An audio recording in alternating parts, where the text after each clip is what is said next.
King Sejong, who was sitting on the throne, was showing a confident spirit.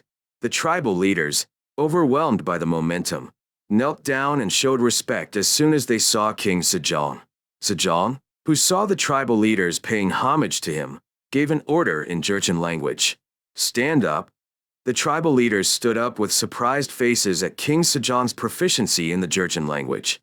The king of Joseon was born and raised in Joseon, but the Joseon language is so familiar. King Sejong continued to speak, perhaps knowing the feelings of the tribal leaders. "It's been a long time since Gwaine took over the throne, but due to various reasons, I haven't been able to meet you all. You have been faithful to Gwaine's grandfather, King Taejo, and this is Gwaine's vice. So, I called you guys like this. I am devastated. I have prepared a place at Bukbyong Hall, so I will relax today and meet you tomorrow. I follow your orders." The tribal leaders bowed again. After King Sejong, who had received the courtesy, disappeared inside, the tribal leaders left Gwangwamun and headed to Bukbyongwon, guided by an interpreter and Nagumwi. After unpacking their belongings at Bukbyong Hall, the tribal leaders immediately gathered at the banquet hall. Drinks and food were prepared for the tribal leaders, and courtesans entertained them by performing songs and dances, but the faces of the tribal leaders were more serious than ever. "Could you please leave the courtesans? We have something to talk about." The courtesans, requested by the tribal leaders, left the banquet hall. When they were the only ones left, the tribal leaders let out a long sigh. "Whoa, that family. I thought my connection with that family ended after the elder passed away, but wouldn't it be a good thing for us? Have we ever been as peaceful as when you corrected us?" Old tribal leaders who had memories of seeing or living under Lee Seong-gi spoke with feelings of half concern and half anticipation. On the other hand, the young chieftains who did not know Lee Seong-gi talked with faces full of worry. "Why do you think the king of Joseon called you? Isn't it at least a noble person? Come and obey on your own? Is there a name? Do these idiots even care about us? Us on the eastern end? And there is another reason. What was the place where our tribe originally settled?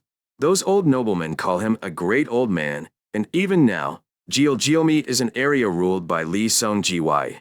Maybe Myeongguk can't say anything? Is this a choice between surrendering to Joseon or leaving?" In response to the young tribal leader's complaints, another tribal leader next to him added, "There is another choice. To be exterminated." As soon as the word annihilation was said, the faces of the tribal leaders turned black. I don't even want to think about that." The next day, a feast was held at Gyeonghor, as well as the Joseon tribal leaders who were invited to the banquet. King Sejong, incense, and major and minor gods were all in place. It is truly a pleasure to meet these people who had a relationship with Gwaine's grandfather. It is truly regrettable and shameful that we, Joseon, have been neglecting you all this time due to the poor situation. Hatchui, the oldest among the tribal leaders, received King Sejong's words as a representative. "No, even though so many years have passed, I am truly grateful that you still remember me and call me. I'm sorry." When the tribal leaders all expressed their gratitude, King Sejong smiled. "Is it? Since so many years have passed, you didn't think we were strangers, right?" Hearing King Sejong's words, Hatchui quickly waved his hand. "This is absolutely unfair." "Is that so?" "That's right." Despite Hatchui's answer, King Sejong looked at the tribal leaders in silence. The tribal leaders looked at the dry needles and looked around. Sejong was sitting at the head of the table, and a boy who appeared to be the crown prince was sitting next to him, and the guards were on tight guard around them and their subjects. "I will believe what you say. I really hope that that feeling continues." "I will." The tribal leaders answered in unison. Sejong, who had subdued Kizian, began to calm down and comfort her. "The reason I invited you this time is to apologize for treating you poorly. It's a bit shabby to say it's a reward, but I've prepared something for you, so pick it up on your way back." "What comes?" Huang He came forward and answered Hatchui's question. "Salt. Depending on the size of the tribe, we will distribute between 10 and 550. I am devastated. I am devastated." At Huang He's words, the tribal leaders bowed politely to King Sejong and expressed their gratitude. Salt was very essential for them, who lived a semi-rural, semi-herd life. Funnily enough, although there was a sea nearby, there were no salt artisans. King Sejong, who had softened the mood among the tribal leaders with a gift of salt, immediately began striking them down. Already 30 years have passed since the founding of our Joseon dynasty. However, the land where our royal family prayed and where King Taejo rode his horse is not yet our territory. What do you think about this? Yes? Hatchui couldn't immediately think of an answer to King Sejong's words, so he asked briefly. The land you are in is where King Taejo began his actions with great intentions. However, it is not our Joseon stronghold now. You asked what to do with this? Come. Shit. The tribal leaders narrowed their eyes at Sejong's question. Although he said he was asking for an answer, the meaning was exactly the opposite. We, Joseon, will eat that land. What are you guys going to do? Why is there no answer? Hatchui stammered in response to King Sejong's question. Well, that's something I never thought about. Are you saying that King Taejo stayed in the land he had built and didn't think anything about the original owner of the land? Huh. What should I think this means? Well, Hatchui was sweating and struggling under Sejong's pressure. Seeing this, Mutui, who belongs to the younger generation, asked a question. Your Majesty, it seems you have already made up your mind. What do you want us to do? King Sejong gave a short answer to Mutui's question. Simple. Join us or leave. I won't stop you from leaving. However, if you can't join us, you will regret it as you keenly feel the power of our Joseon army. What would we gain if we were together? Your Majesty has many people under his control, and he takes care of their well-being. The same goes for our tribal leaders. Even though the number is small compared to Joseon, there are tribe members who rule, and we have to take care to ensure that the tribe members are doing well. Sejong nodded at Mutui's words. That's not the truth. If you come to Joseon, you will be treated the same as the people of Joseon. However, there are prerequisites. If you follow the laws and systems of our Joseon dynasty and the customs of our Joseon dynasty, the government will treat you without discrimination. As time passes, when your son or grandson grows up, he may become an official of Joseon. Are you promising? There is no falsehood in what the king says. Mutui kept his mouth shut in response to Sejong's answer. After thinking for a while, Mutui answered, I need some time to think. What about the others? It takes time. In response to the tribal leader's request for time, the scent opened its mouth. Abama, Soja, can I give them some advice for a moment? It's okay. King Sejong granted the request for incense and introduced it to the tribal leaders. He is the eldest son of Gwaine. This is the child who will lead Joseon after me. Listen carefully to the advice this child gives you. Yes. Kiang stood up, receiving all the attention of the tribal leaders, and opened his mouth with a small smile. I am the Crown Prince of Joseon. Nice to meet you all. It's an honor to meet you. Thank you. What I want to say from now on is to explain why it would be beneficial for the tribes here to join our Joseon dynasty.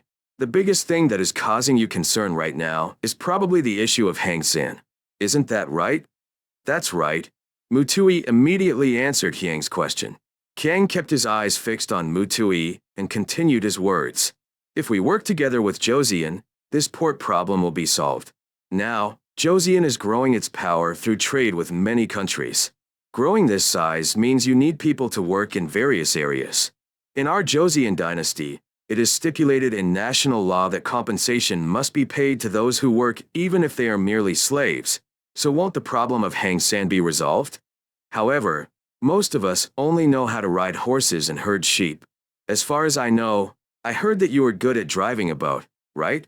I am well aware of the notoriety of the Yojin pirates. Mutui kept his mouth shut at Hyang's point. Hyang continued. As Joseon grows in size, more people come looking for it. That's what you're looking for, and that includes meat. Isn't ranching your specialty? If you come to Korea and join us, you will not have to worry about starvation. Please think about this carefully. After finishing speaking, Hyang sat down, and Sejong looked at the tribal leaders. After a long silence, Mutui opened his mouth with difficulty. Please give me a little more time. I hope to have an answer before you guys leave. After the banquet, King Sejong returned to Pyongyang and gave orders to his ministers. Regardless of their success or failure, let the operation begin this winter according to plan. Because we have to cross the Duman River when it is frozen. I follow your orders.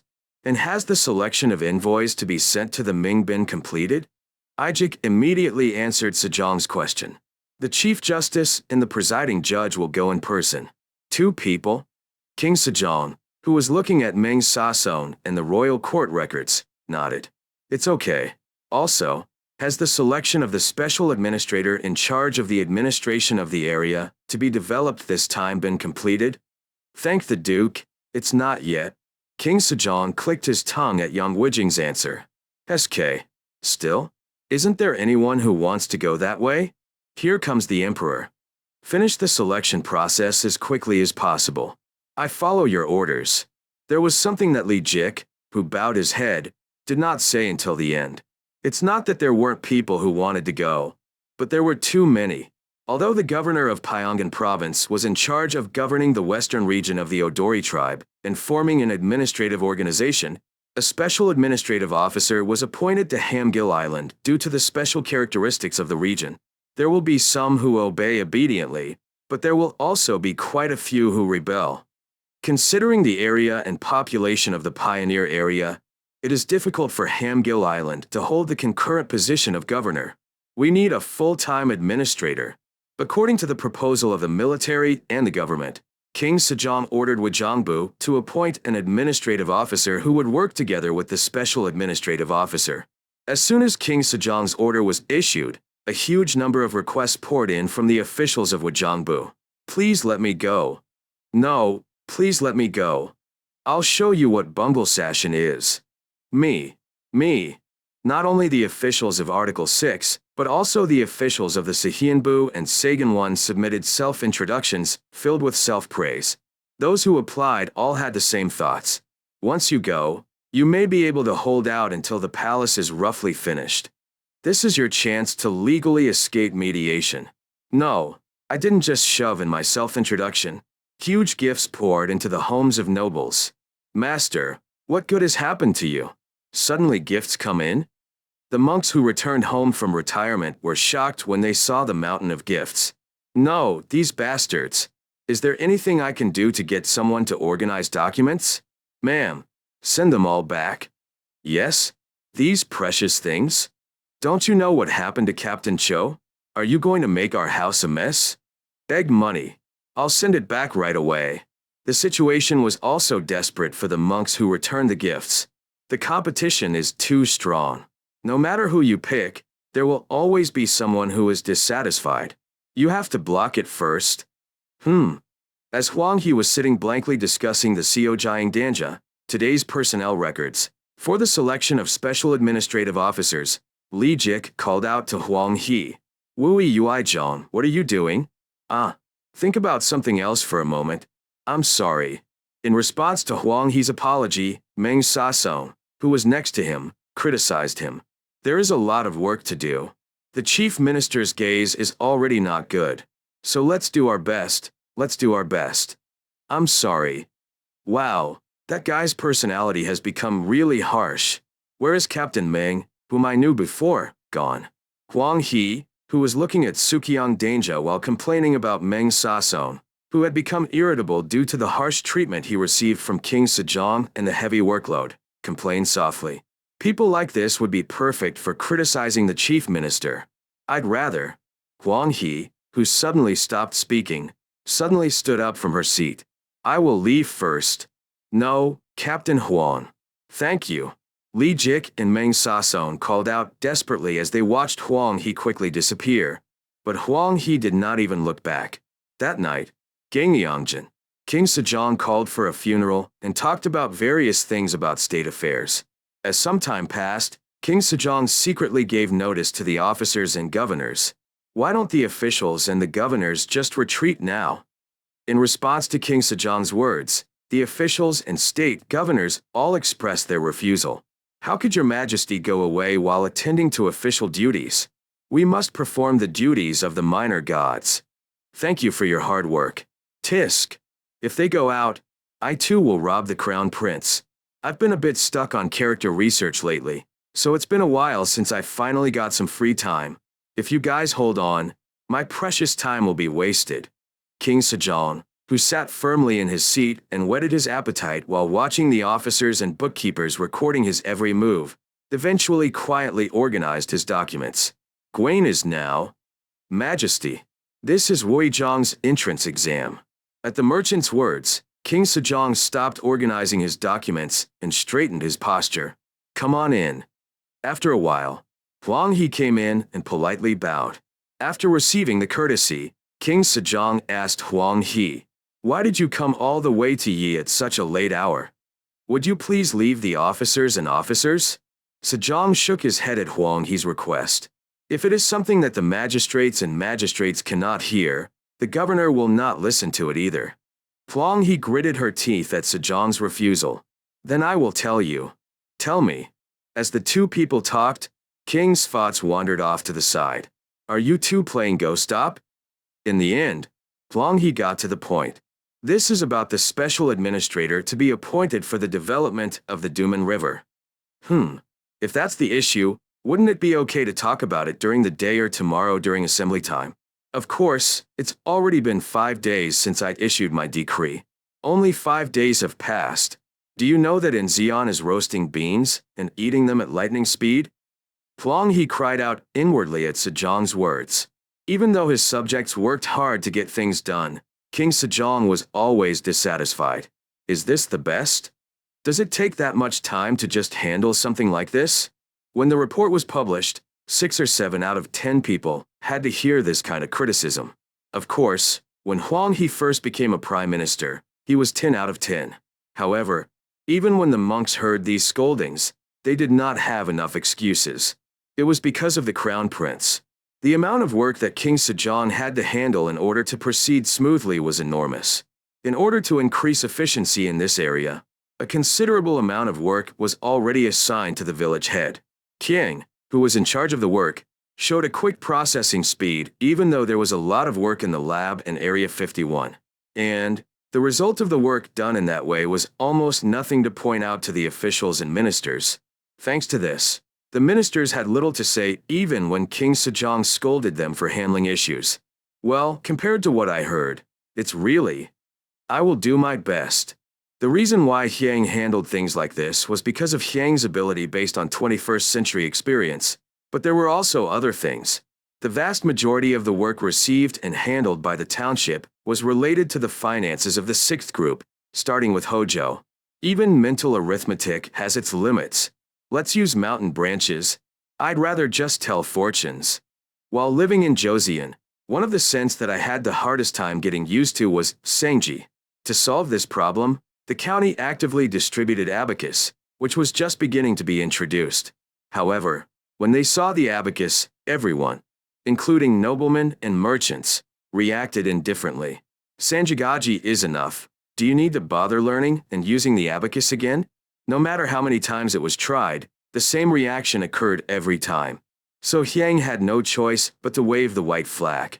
These noblemen live by looking at hieroglyphs every day, and they even do calculations using hieroglyphs.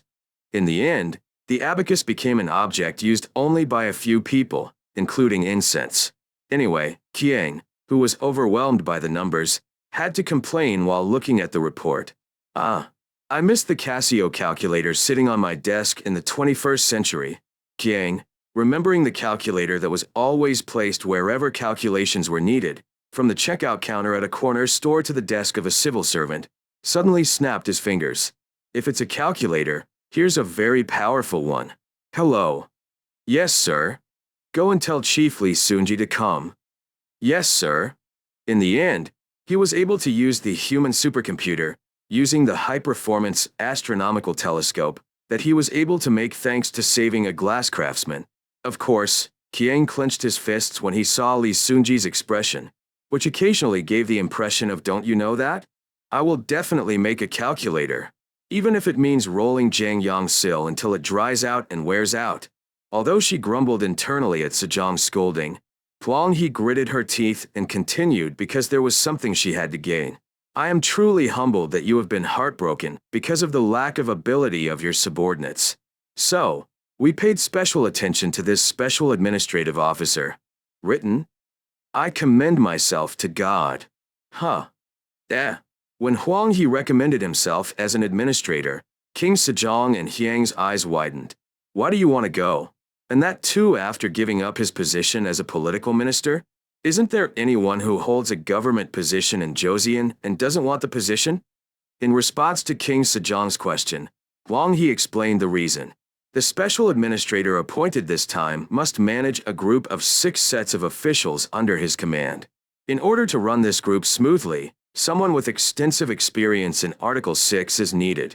I am presumptuous, but God has experience in all of these 6 articles of magistrate, so he is fully capable of controlling them. Yes, but it is not enough. Huang He cited a different reason for King Sejong's first rejection. As we proceed with pioneering, conflicts are bound to arise between those who view the military and administration. In this case, if the rank of the administrator is low, of course, there will be advancement, but even then, it will be difficult to coordinate easily due to the lack of experience. I may be presumptuous, but if God takes over, we can facilitate this coordination based on God's experience. That could be so. However, it is still not enough. Pioneering is almost like creating something from nothing. As you work, many unexpected variables arise that need to be dealt with immediately. In this case, the decision to act first and second may determine success or failure. However, if you send someone of low rank or little experience, they may fail for fear of repercussions, so someone with high rank and experience should go. That's right. So, will you go? Huang He answered King Sejong's question with a firm voice. That's right. It's a tough job. Are you confident that you will succeed? This is the country's 100th anniversary. We must succeed.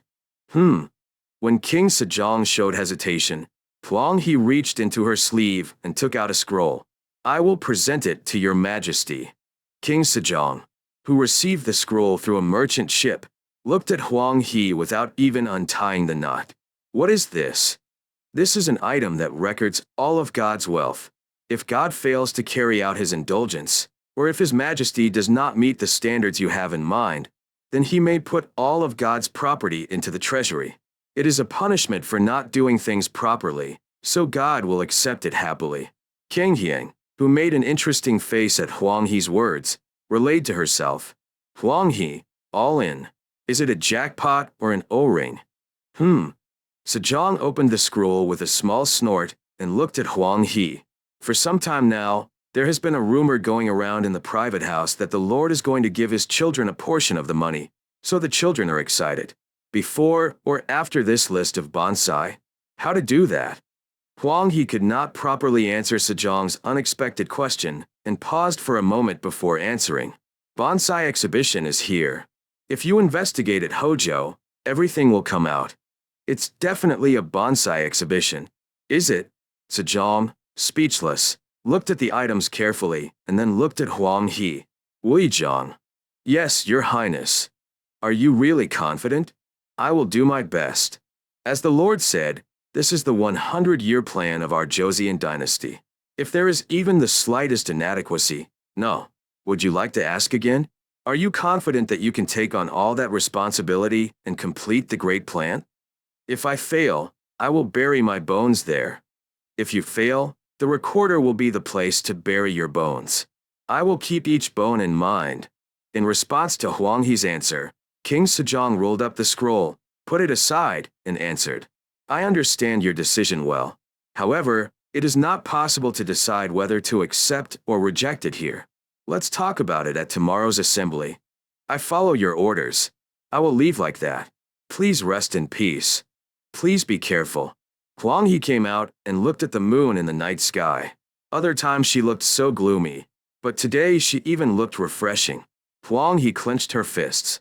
It's okay. After sending Huang He out, King Sejong looked back with a face full of regret. I had a lot to talk about with you, but I guess I'll have to stop here today. Let's talk again later. Yes, Abima. Please rest in peace. Okay. After coming out of Gangneongjin, Kiang looked at Gangneongjin with a face full of anxiety. Something feels strong.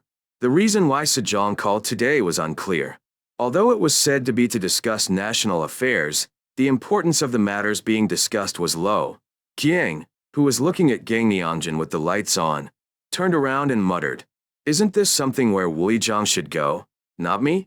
The next morning, as soon as the assembly began, Sejong immediately brought out the agenda. Has the selection of the special administrator who will lead the administrative part of this pioneering project been completed?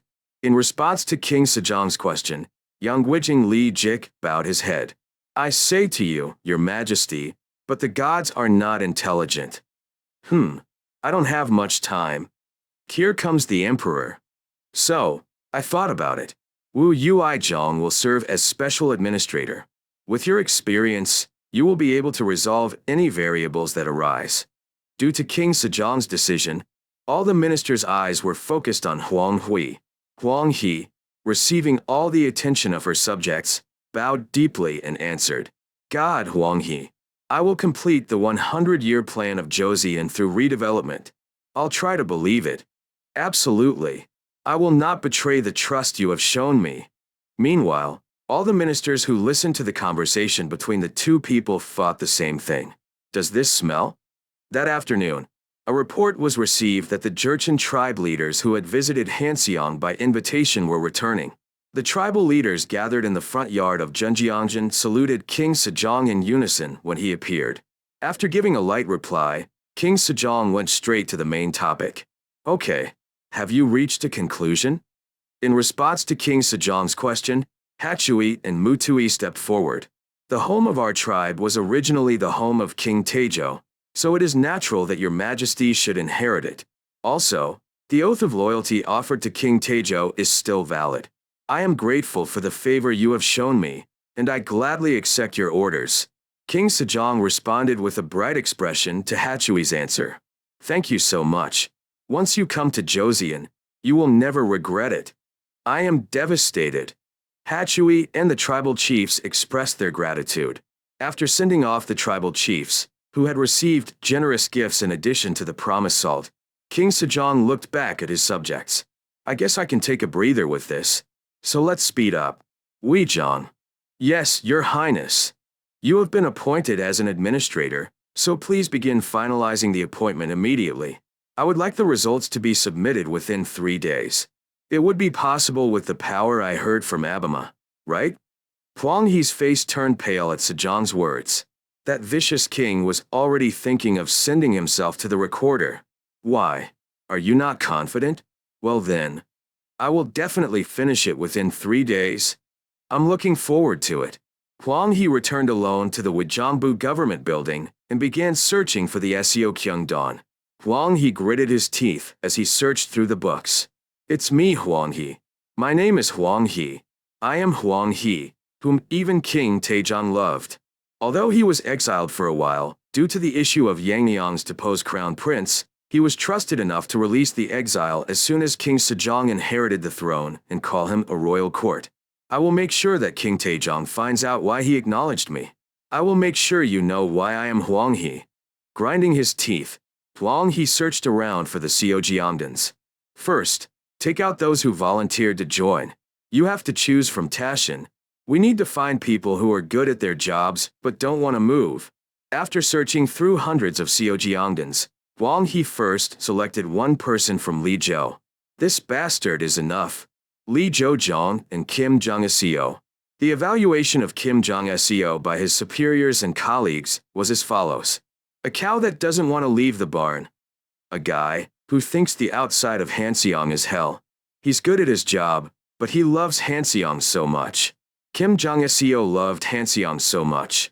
Kim Jong-seo was the youngest person to pass the civil service examination, 13th place, in the 5th year of King Taejong's reign, 1405, and then walked the path of an orthodox government official. As his rank rose, he took on various duties both internally and externally, but he was a talented person who never once received a bad evaluation. Everyone who knows Kim Jong-seo added this to the previous evaluation. He likes Hanseong very much, but at least 10 years from now he will become a magistrate, and after that, he will become a prime minister. However, as the nickname above suggests, Kim Jong-seo liked Hanseong very much. His hometown is Suncheon, Jeollanam-do, and Kim Jong-seo, who lived in Cheongju and Suncheon during his childhood, liked the splendor of the huge city called Hanseong. Some even say that the reason he worked so hard and meticulously when he took charge of his duties as a local governor was because he wanted to return to Hanseong quickly, and because he did not want to go out again. Even in the history before the intervention of the township, the situation in Liaodong was in disarray due to the civil engineering change. And even after he was dispatched as inspector in Pyongan province, it was Kim Jong-seo who sent an appeal containing the content that he wanted to return to Hanseong whenever he had the chance. This guy would work to death to quickly return to Hanseong, which he loves so much. This guy is perfect for controlling from the middle. Hwang Hee, who favored Kim Jong-seo, selected officials with similar tendencies. Hwang Hee, who had chosen those he thought were the best, called Aegean and summoned those he had selected. So you guys are going north with me. If you do it right, the path to success will open before your eyes. First of all, most of them, like Kim Jong-seo Jongrae, are of the 5th grade. However, the moment you belong to the Frontier Administrative Group, your rank goes up. Then at least it will be the 5th grade Jipyeong, right? That's right.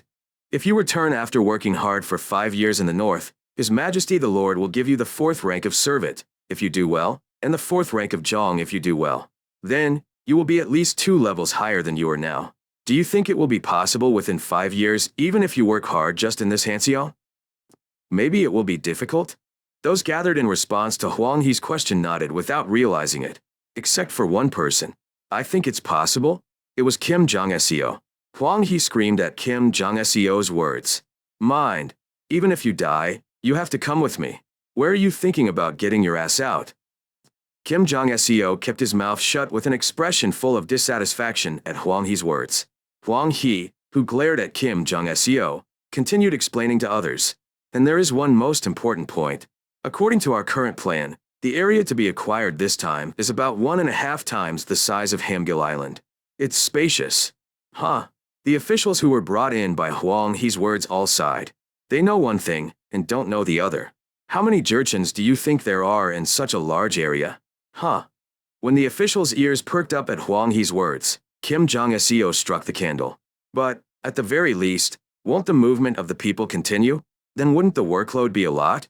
Just in Hanseong. You said you would go with me even if you die. Bye. Are you going to submit your resignation? Just place a bet. I will report this to His Majesty the Lord and have it lodged in the records office. Kim Jong-seo's mouth closed again at Hwang Hee's warning. Hwang Hee, who covered Kim Jong-seo's mouth, continued speaking. Like that guy said, there will definitely be a social democratic policy, so it won't be a lot of work. But, think about it carefully. It is said that the land of the frontier is large, but is it as large as the 8 provinces of Joseon? Do you want to work here in Hanseong, being overwhelmed by the work coming from all 8 provinces of Joseon? Or do you want to handle only the work of one province, although it is a little bigger?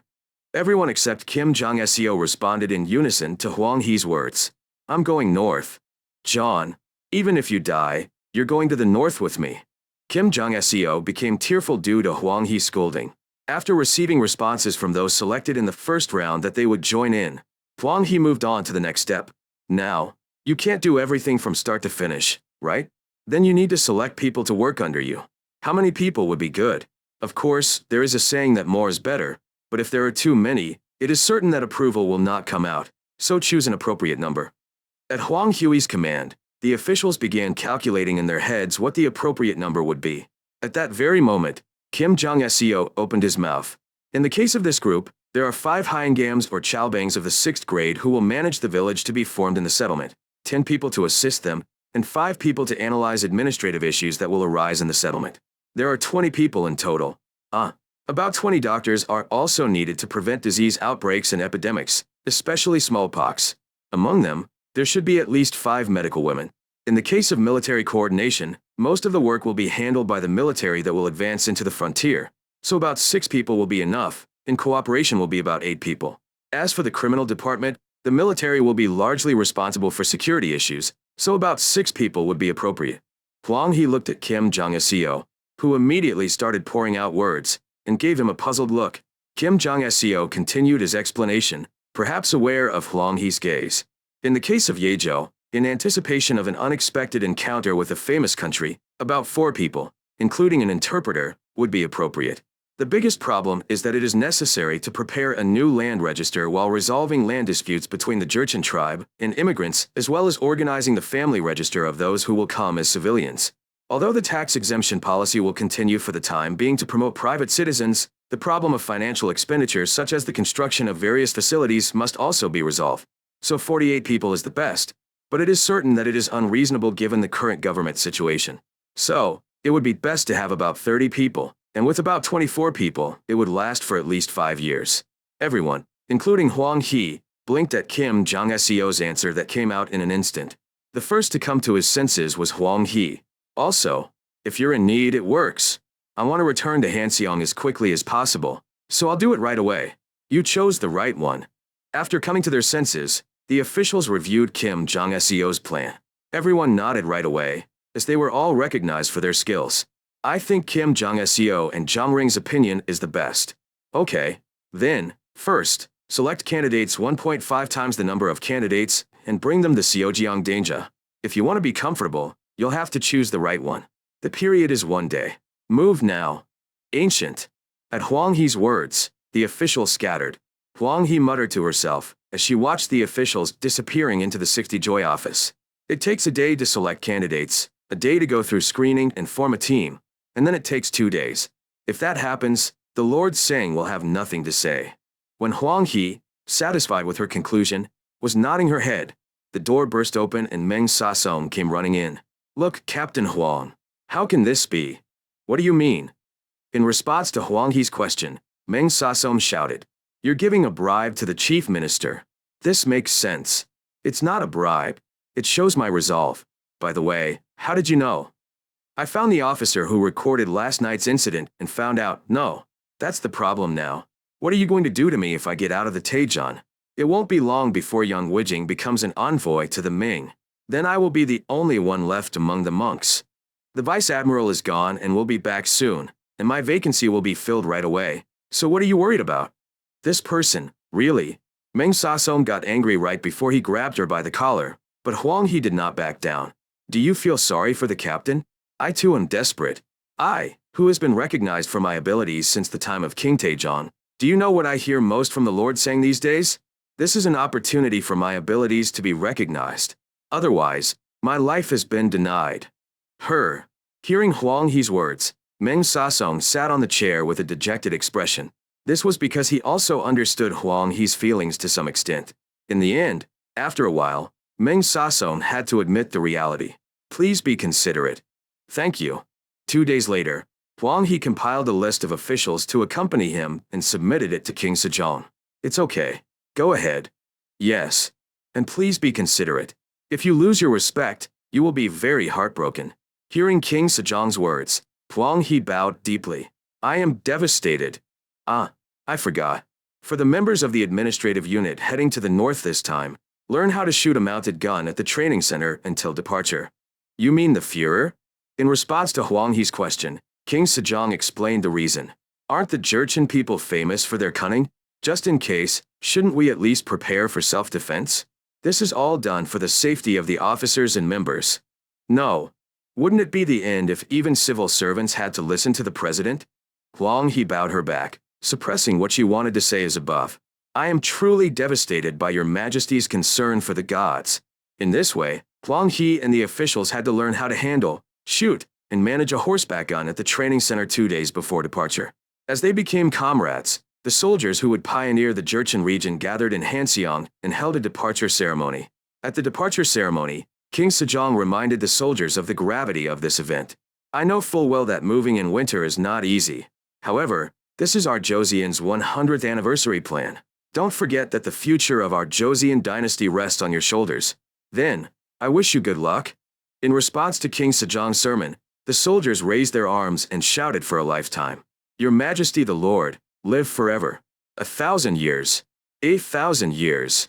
After completing the ceremony, the soldiers passed through Hyeonginjeon and headed north. Pioneering the Duman River area proceeded fairly easily.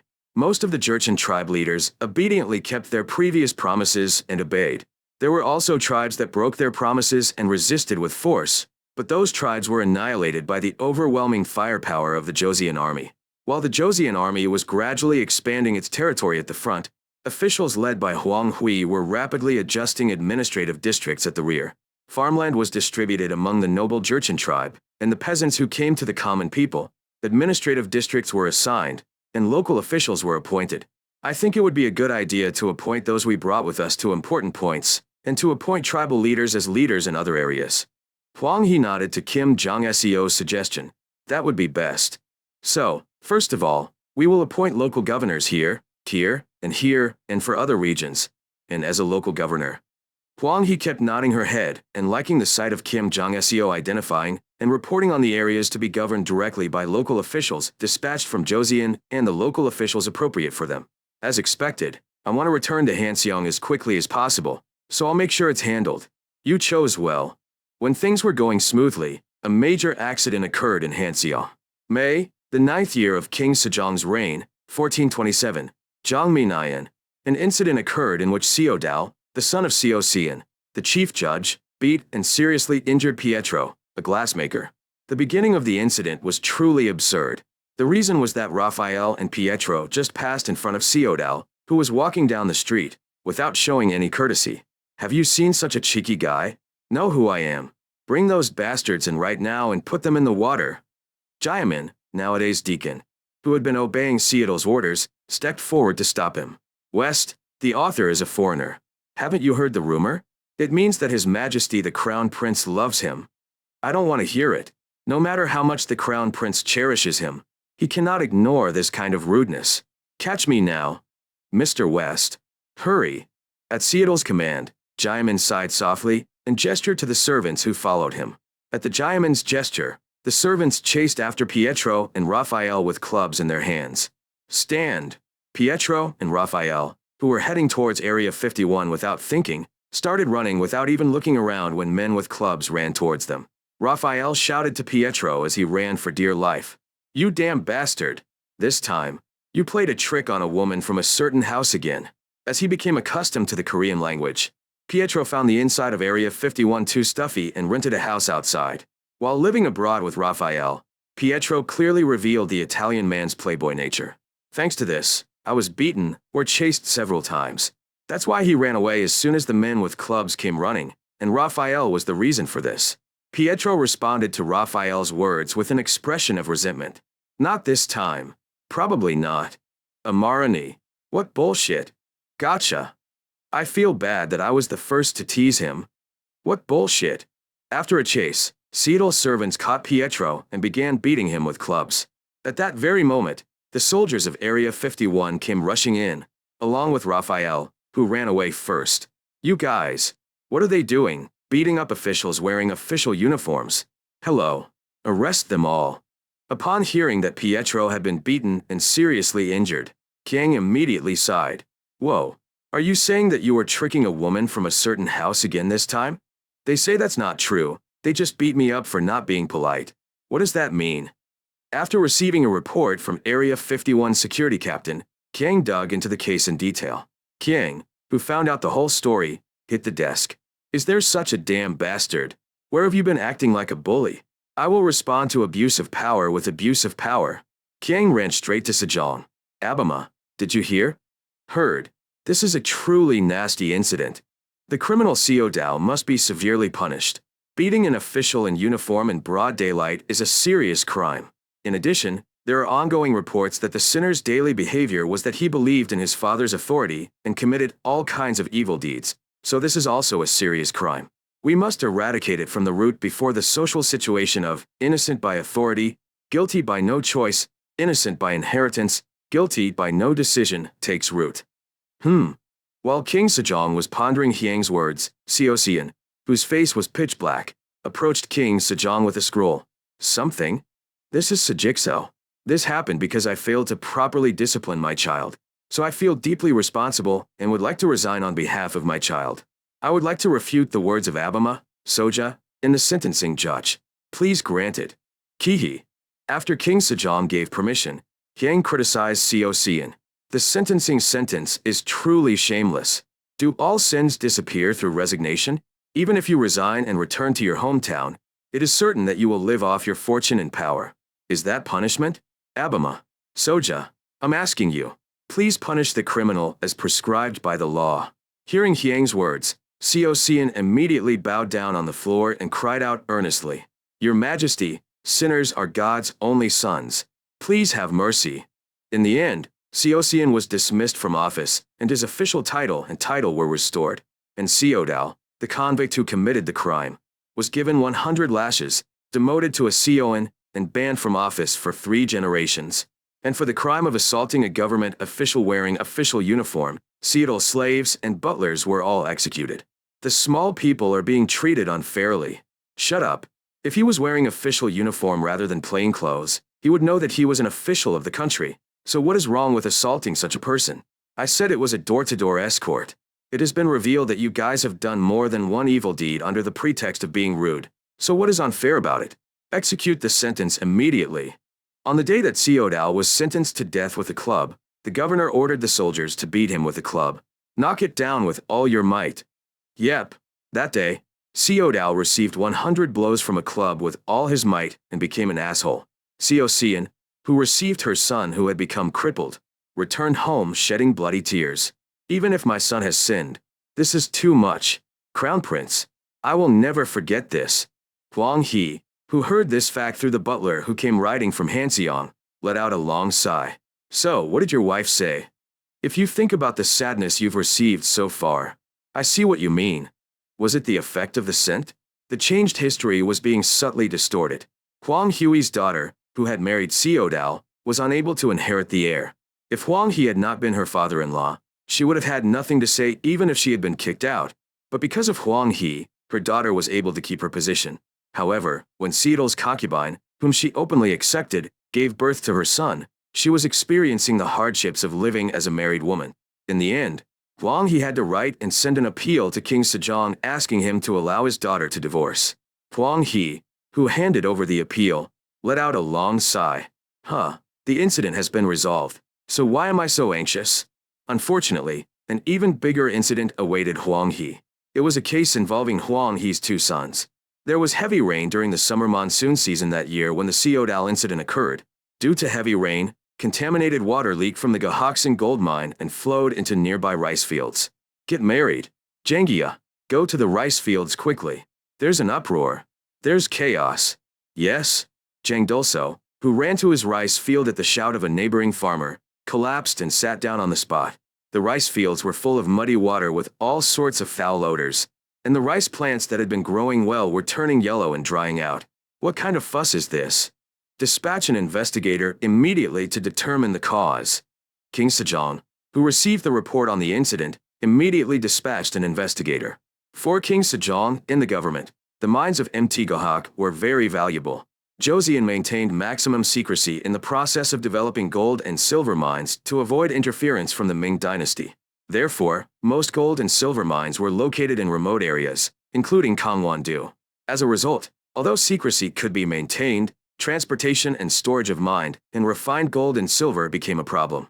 The problem was that it was difficult to get the timing right when there was a need to urgently mobilize a large amount of funds. To solve this problem, King Sejong gave orders to prospectors. Focus on investigating areas close to Hanseong. The places where it was discovered were the silver mine in Bupyeong and the mine in Gahoksan Mountain. Although Bupyeong's silver mine was larger in scale, King Sejong decided to give up on Bupyeong for that very reason.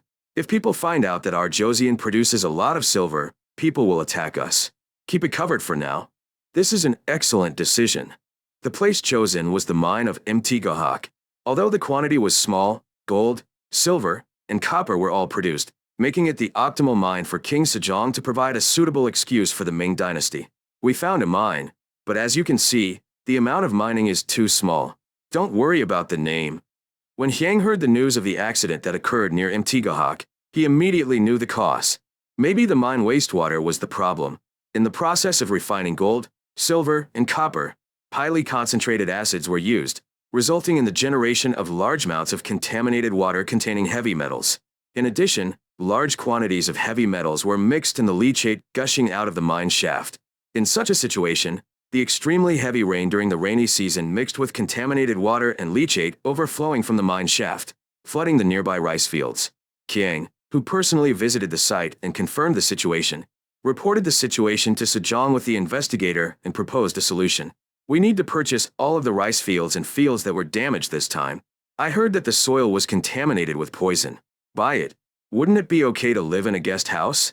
The cost of vomiting is also significant. It is better to purchase it and then build a large-scale purification facility. There's no way something like this won't happen again, right?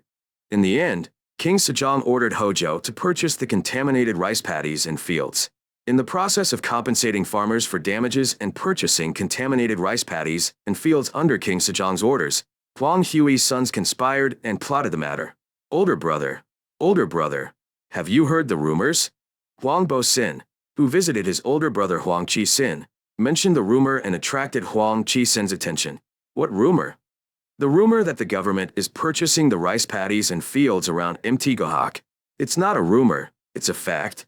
In response to Huang Chi-sin's answer, Huang Bo-sin looked around and quietly brought out the main point. Older brother, let's have some fun. Fun? What fun? I just want to smell some money. Huang Bo-sin's words made Huang Chi-sin look tempted. The smell of money? It's good. But how? The land's being compensated this time. Isn't that under Hojo's jurisdiction? Yes. Brother, come forward and say that. I heard that Hojo has a lot of work these days and is constantly crying. How much would he like it if you came forward? I am stepping forward. Are you trying to play a prank on the land register? You understand. If you change the lower grade to a higher grade, wouldn't you be able to at least double it? Then how much is the compensation? Huang Chi-sin nodded at Huang Bo-sin's words. Joseon received land tax on a per-unit basis. Here, grain was the area that could produce 300 horses of grain. Therefore, the grain area was bound to vary depending on the soil quality. Approximately, the area of 1 grain of upper-grade land was 4 nights of the area of 1 grain of lower-grade land. This was exactly what Huang Bo-sin was aiming for. All of my money was taken away, and I couldn't even receive bribes. How long has it been since you smelled our money? Even now, when my wife asks me to give her a gold ring, I have to have money to give it to her or not. Huang Chi-sin thought for a moment and then nodded. Okay, let's do it. In the end, Huang Hui's 2 sons worked together to change the land register documents to convert low-grade rice fields into high-grade rice fields, and then took the corresponding compensation and pocketed the difference. Huang He's eldest son, who worked at Hojo, falsified the documents, and the second son deceived the owner of the rice field and created a receipt claiming that he had received the correct amount. The reason the incident was revealed was because of the scent. You took on the work again today. I don't know if this will lead to Derchiang Jonggangak. Kiang, who was checking the records from Hojo while complaining, tilted his head. Why is the cost of purchasing contaminated land in Mtgohak like this?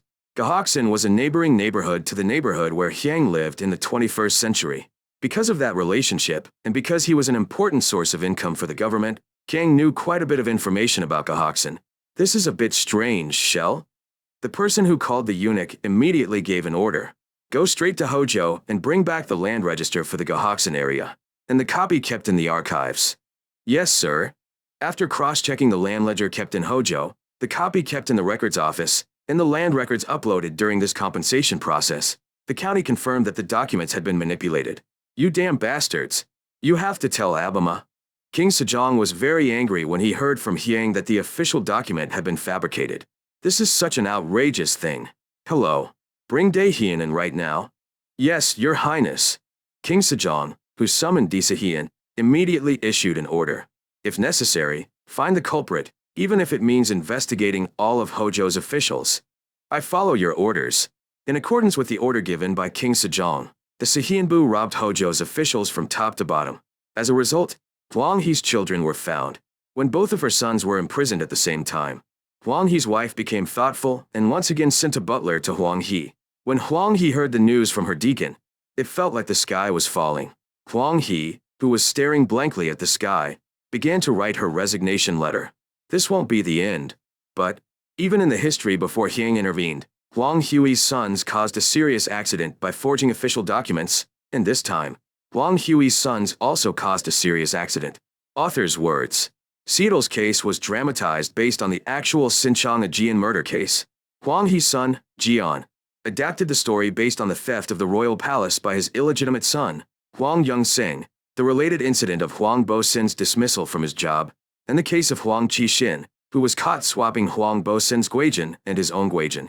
The death of rice fields, due to leakage of contaminated water from the Gahoksan gold mine, was substituted for what actually happened in the Great Flood of 1972. With Sejikso in his arms, Huang He returned to Hanseong. On the way back, Huang He can hear the punishment given to her children. There are many opinions that criminals should be sentenced to document cleansing because they are skilled at processing documents to the point of manipulating them. But that's why I can entrust you with document organizing. Send the criminals to a coal mine in Pyongan province and make them work for 20 years, endlessly regret their mistakes while mining coal. In addition, destroy all the property belonging to sinners. After hearing the punishment handed down by King Sejong, Huang He closed her eyes tightly. Stupid things. If you want to eat it, you don't have to get caught. Huang Hui, who returned to Hanseong, immediately headed to the palace. This is Huang He's administrative entrance exam. Come on in. Huang He entered the palace and bowed politely. What happened from Wenji to Yi? I would like to raise my resignation letter. Sejikso? The faults of your children are the faults of God, so I ask you to resign. Do you know that the crime of delusion of military power is high treason and constitutes guilt? Yes. King Sejong thought about Huang He's answer for a moment, and then pointed to the scrolls piled up next to him. These are appeals demanding that the Lord be sentenced to death. Of course, this appeal was uploaded today, and if you include the previous ones, it would easily fill a cart. What should I do? Huang He bowed down and answered King Sejong's question. I only follow your majesty's decision. In response to Huang He's answer, Sejong quietly looked down at Huang He. What should I do? King Sejong, who was looking down at the prone Huang He, looked at Meng Sasong standing on one side with a sad face. To be honest, it was true that Huang Hui was not trustworthy compared to the praise of his father, King Taejong. Especially, compared to Sejane Sent, the difference was clear. However, compared to the major and minor officials currently in the royal court, Huang Hui's abilities were outstanding along with Meng Sasong. It was certain that if I erased him now, I would have to suffer for a considerable amount of time in the future. Sejong let out a long sigh and came to a conclusion. There are two paths to the scriptures. One is all assets except the house I live in now, including pension. Return all that property to the national treasury and work in the government until you die. Nakbong is coming out. Huang He said nothing to King Sejong's words. Seeing Huang He like that, King Sejong talked about a second plan. Second, I will organize my documents until I die with only half of my house and family assets. Huang He's face turned pale when the words, I'll organize documents until I die, came out. However, Huang He could not open her mouth. First, you will have to live only with the green salary, but you will be able to survive as a member of the royal family. Second, you might be able to save some property to share with your children. What are you going to do? In response to King Sejong's question, Huang He remained silent for a long time. After a long silence, Huang He made a decision. I will do it first. Okay, then let's proceed like that. Sir, please return to your assignment immediately. I follow your orders. As soon as they saw Huang He, Daesehyun and Daesegan, who were about to tell him to be executed immediately, kept their mouths shut. The ferocity that had been full just a moment ago disappeared from the eyes of the two people looking at Huang He, and they were filled with compassion. Until I die. Aren't you a slave working in a private office? What good is authority when the king's watch will continue? The officer who recorded this entire situation ended as follows.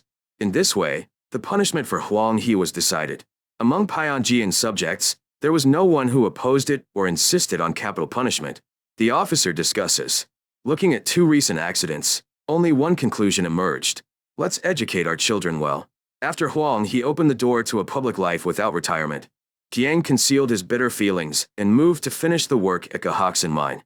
Even if people of this era don't know the danger of this problem, I did. Right? This was my mistake. It was a village that felt greatly responsible for this mine accident. To be honest, although the sen is called Gwangdik, things like wastewater purification were all based on the basic knowledge I learned in high school and when I opened a blacksmith shop. Therefore, when mining began, the problems of contaminated water and leachate were taken lightly and passed over. It's not just yesterday or today that a mine was mined on this land. But nothing much has happened so far, right? And the result was a large-scale contamination of farmland near Mt. Gahok. Heading toward the mine, Kiang made a firm determination.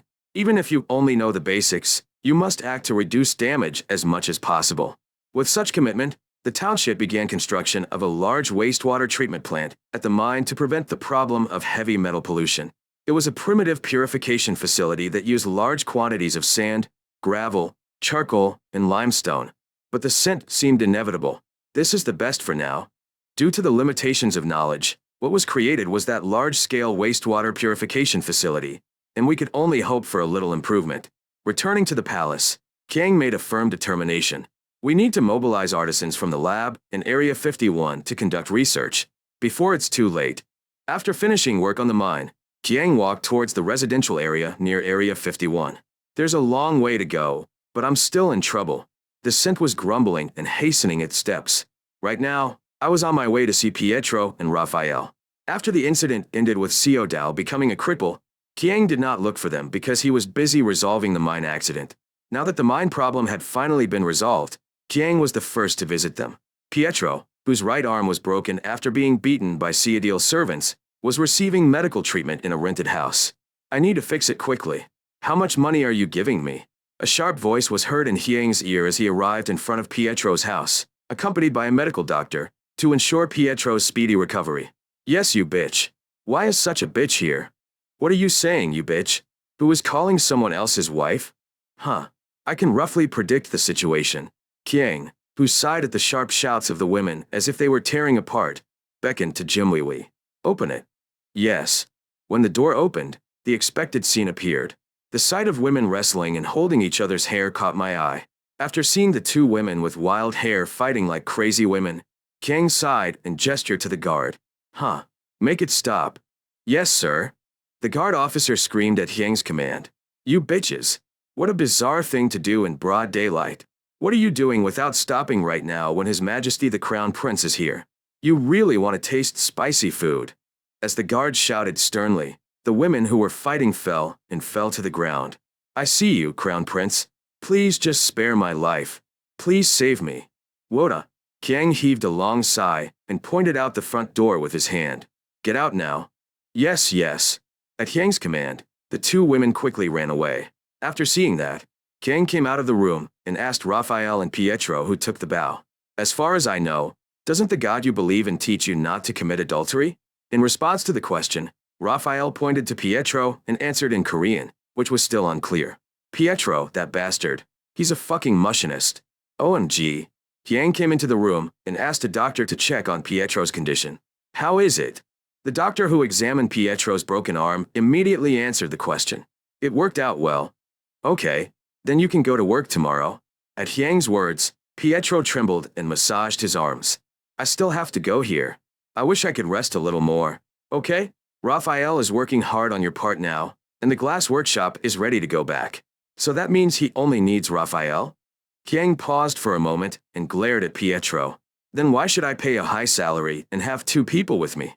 We'll only hire Raphael, who is sincere, and you'll either have to resell it or make it work in the mines.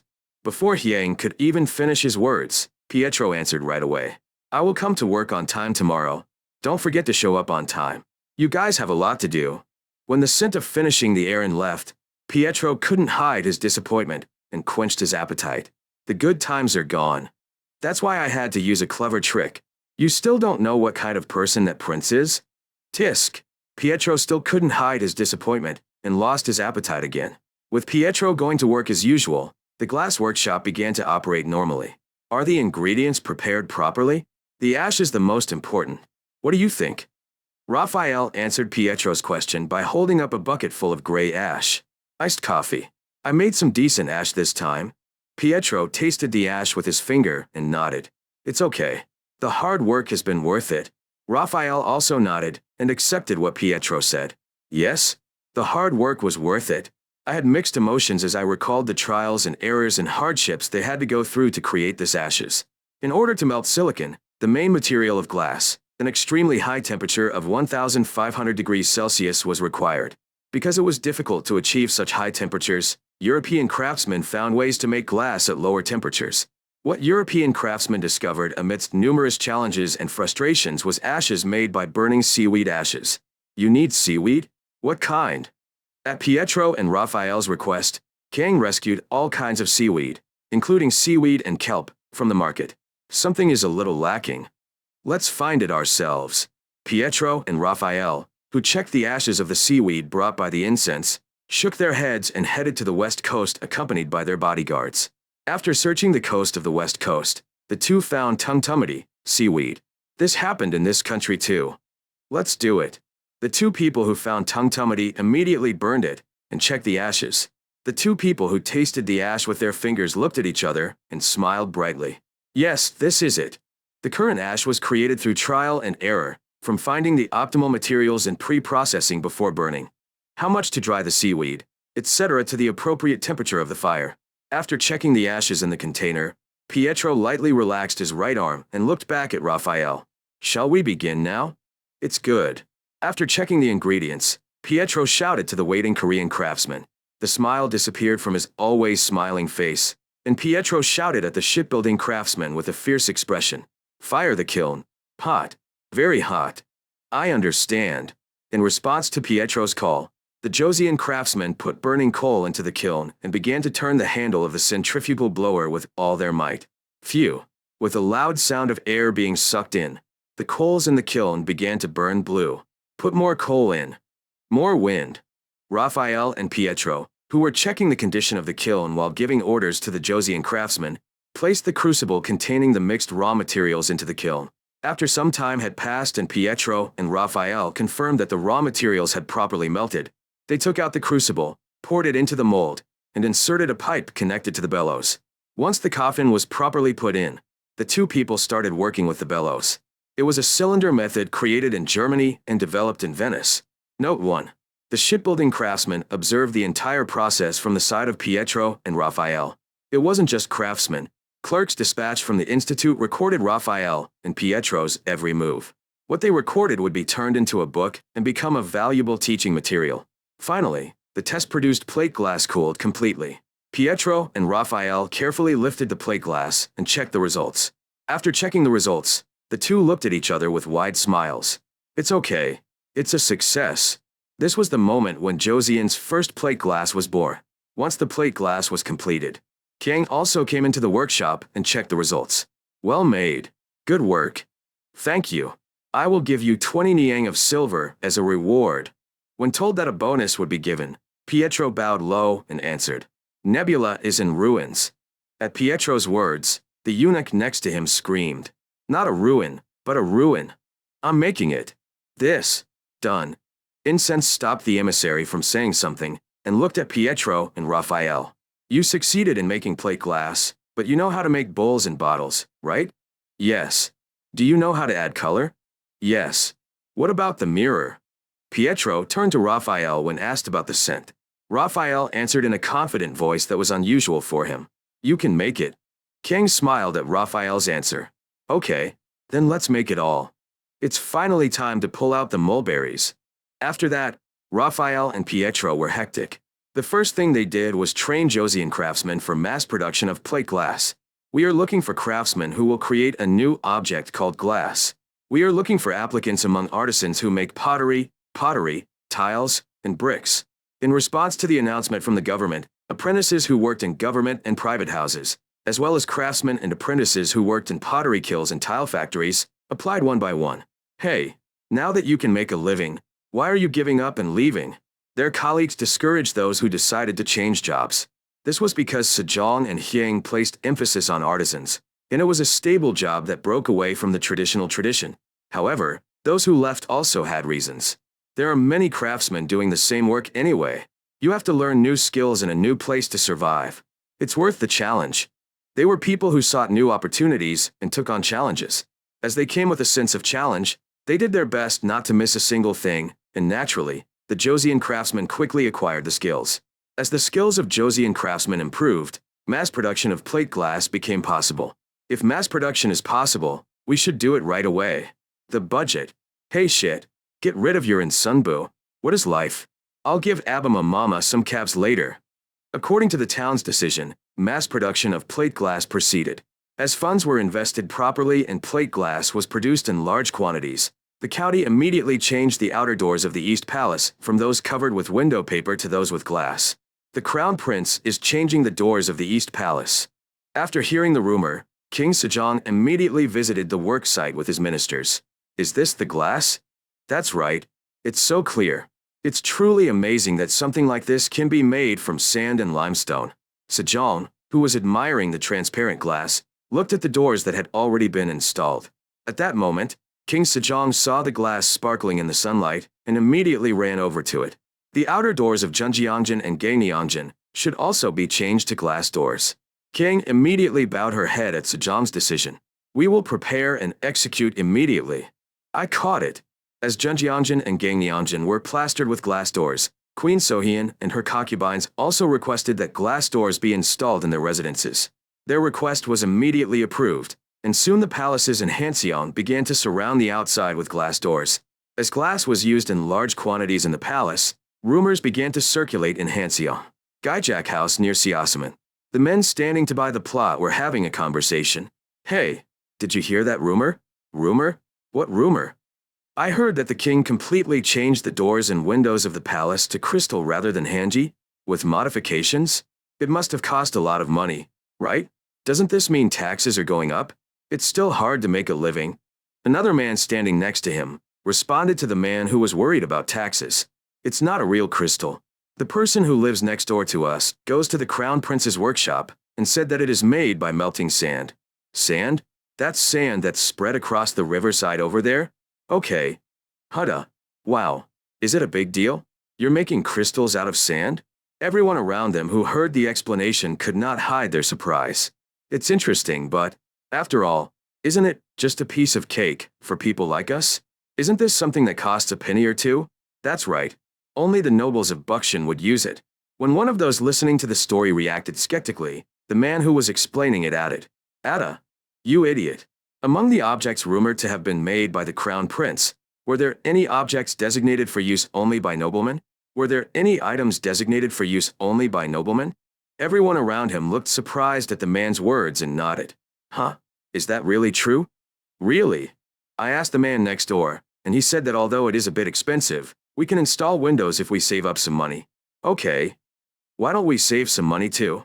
While the people were whispering, the owner of Gaijak House shouted, I won't buy it. What nonsense are you blocking the entrance to someone else's store? Address 1. I have 2. As people pointed out, there were no restrictions on users from Hyang's first work, Jimpil. Thanks to this, anyone, whether noble or common, or even a commoner, could buy what they wanted as long as they had the money to pay for it. This had an unexpected result. The almost instinctive sense of obedience to the nobles among the common people was gradually fading away. As the mass production of plate glass passed into the hands of shipbuilding craftsmen, the fragrance handed over another job to Pietro and Raphael. You said you could make a bottle out of glass, right? Yes. Can you add color to glass? Yes. Is that so?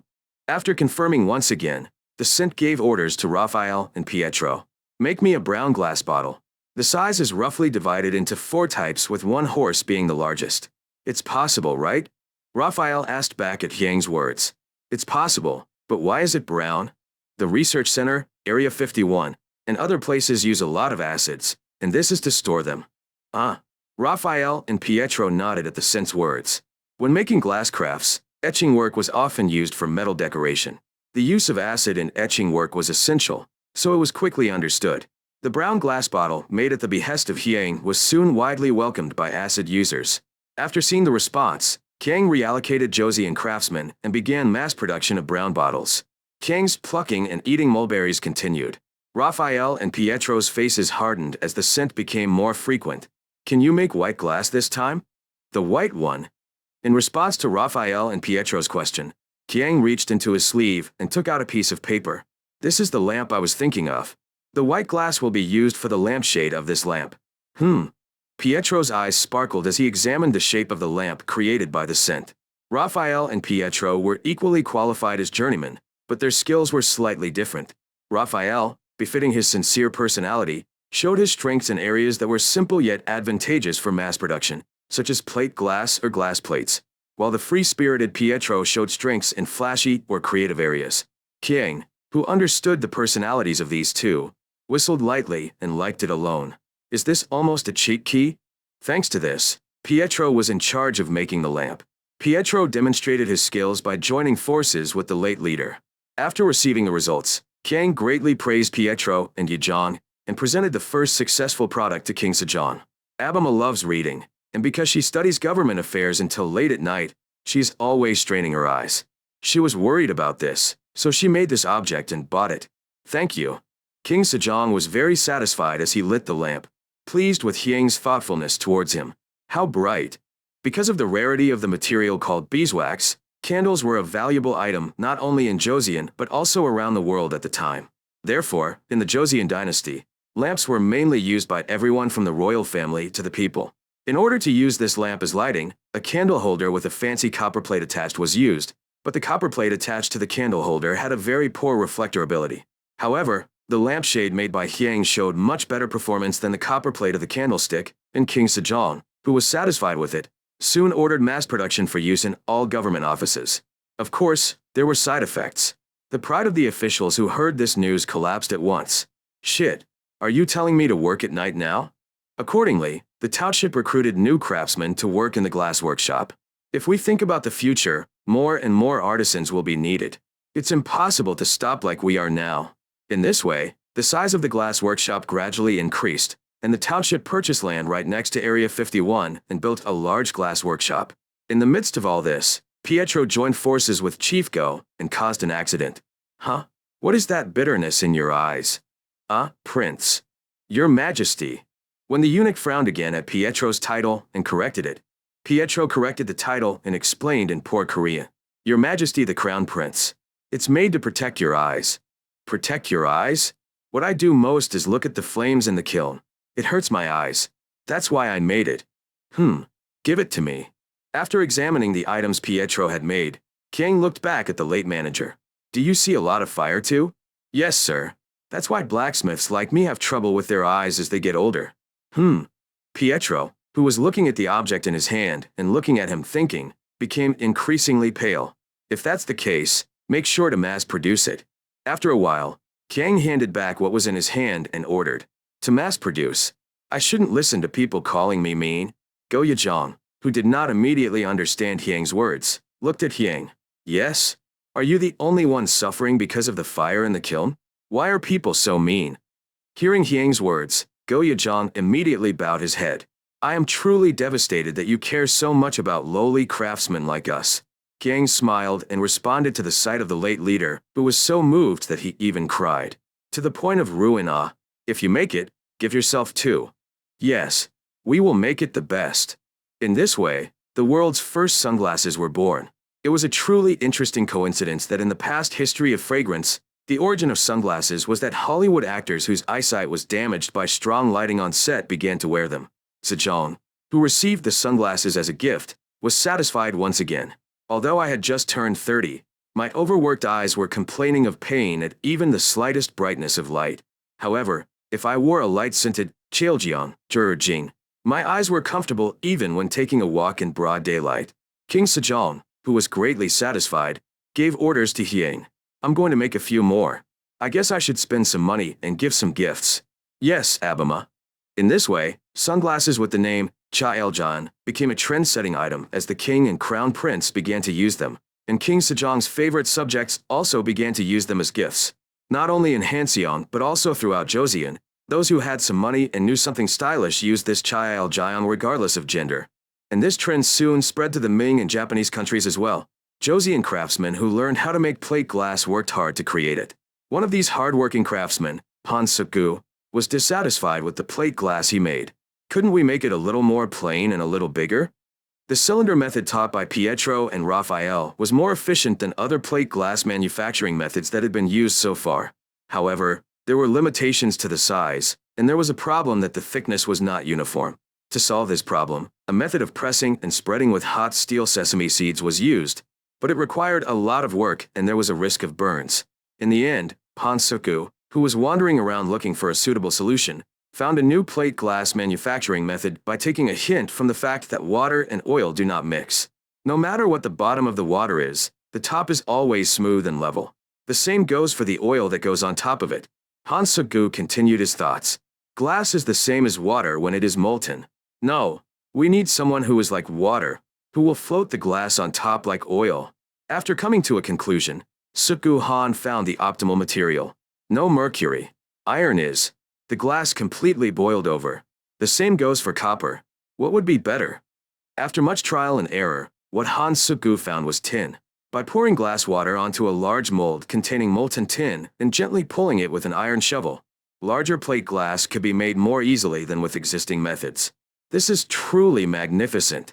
After receiving the report, Gang highly praised Han Sukgu and ran to King Sejong to request one thing. I understand the patent, but should I give you a stake? Yes. Then, craftsmen will become more attached to their work and develop new skills. So how much share will you give? It's 1 ri. That's appropriate, but are you going to give us a stake every time a new technology comes out? No. We will only allow equity in technologies that can make a profit. King Sejong, who thought for a moment about the explanation of the scent, immediately gave his consent. In doing so, Han Sukgu became the first Korean to acquire a stake through his own skills. It wasn't just sunglasses. Teaware and bowls made of transparent and colored glass were presented to King Sejong and Queen Sohyun, the royal family members whose works were being tested, and were distributed to her concubines in the form of gifts from Queen Sohyun. King Sejong and Queen Sohyun, who accepted the prize, were greatly satisfied, and tableware made of glass began to be used in large quantities in the palace. As it was used in large quantities in the palace, news of it immediately spread to the public. This meant that a significant amount of demand had arisen. Make sure to produce it in large quantities immediately. Yes. Lowering. Kiang, who gave the order for mass production, grinned and muttered. This is VIP marketing. Glass, which began to be released in large quantities to the Joseon market, soon began to show a great response in the Ming and Japanese countries. An envoy from the Ming dynasty who saw the palace of Joseon reported to the emperor that in order to present plate glass to be used in the Forbidden City arrived from the Ming through an envoy. In response to the order brought by the envoy, King volunteered to deal with the envoy of Ming. It's plate glass to be used in the Forbidden City. The entire Forbidden City? It's all. If you ask me to tell you the truth, I will tell you the truth. But, will the finances of the Ming kingdom be able to withstand it? What do you mean, Crown Prince? In response to the envoy's question, Kang explained in detail. If we look at the custom until now, when our Joseon dynasty presented the truth, His Majesty the Emperor gave several times that amount in return. That's right. By the way, this plate glass is a precious item that costs 8 niang of silver to make. If all the buildings in the Forbidden City were made of glass, how much would it cost? Then how much wealth will you need in return? Ah. The Shinigami who weighed Hyang's words began to sweat. It was because it reminded me of the war of words that took place in the Forbidden City. Due to Emperor Yonla's excessive expeditions, the Ming dynasty's finances were severely holed. The current emperor was trying desperately to close this hole. Therefore, when the opinion was raised to receive the truth from Joseon, after hearing the report, there were many opposing opinions. The rationale provided by those opposing it was the same as what the Crown Prince of Joseon said now. It would be better if we asked Joseon to provide craftsmen. Are you saying we should declare war on Joseon now? Have you forgotten what happened to the Jurchen people in Liaodong not long ago? Why have you forgotten that previous emperors told you to be wary of Joseon? Although Joseon was following the example of a vassal state, the Ming never let down its guard. In a situation where Joseon was not relaxed, the newly crowned Emperor Seondeok was trying to refrain from unnecessary disputes as much as possible in order to restore finances. In the end, after an intense war of words, the conclusion reached was as follows. Joseon, a vassal country, also decorates its palaces with glass, but we, as merchants, cannot just do it.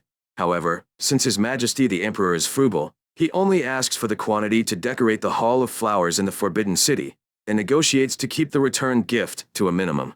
However, the envoy in charge of the mission had requested an amount to cover the entire Forbidden City out of a sense of publicity, but was now counterattacked by the city. Hyang continued while looking at the Shinigami who was sweating profusely.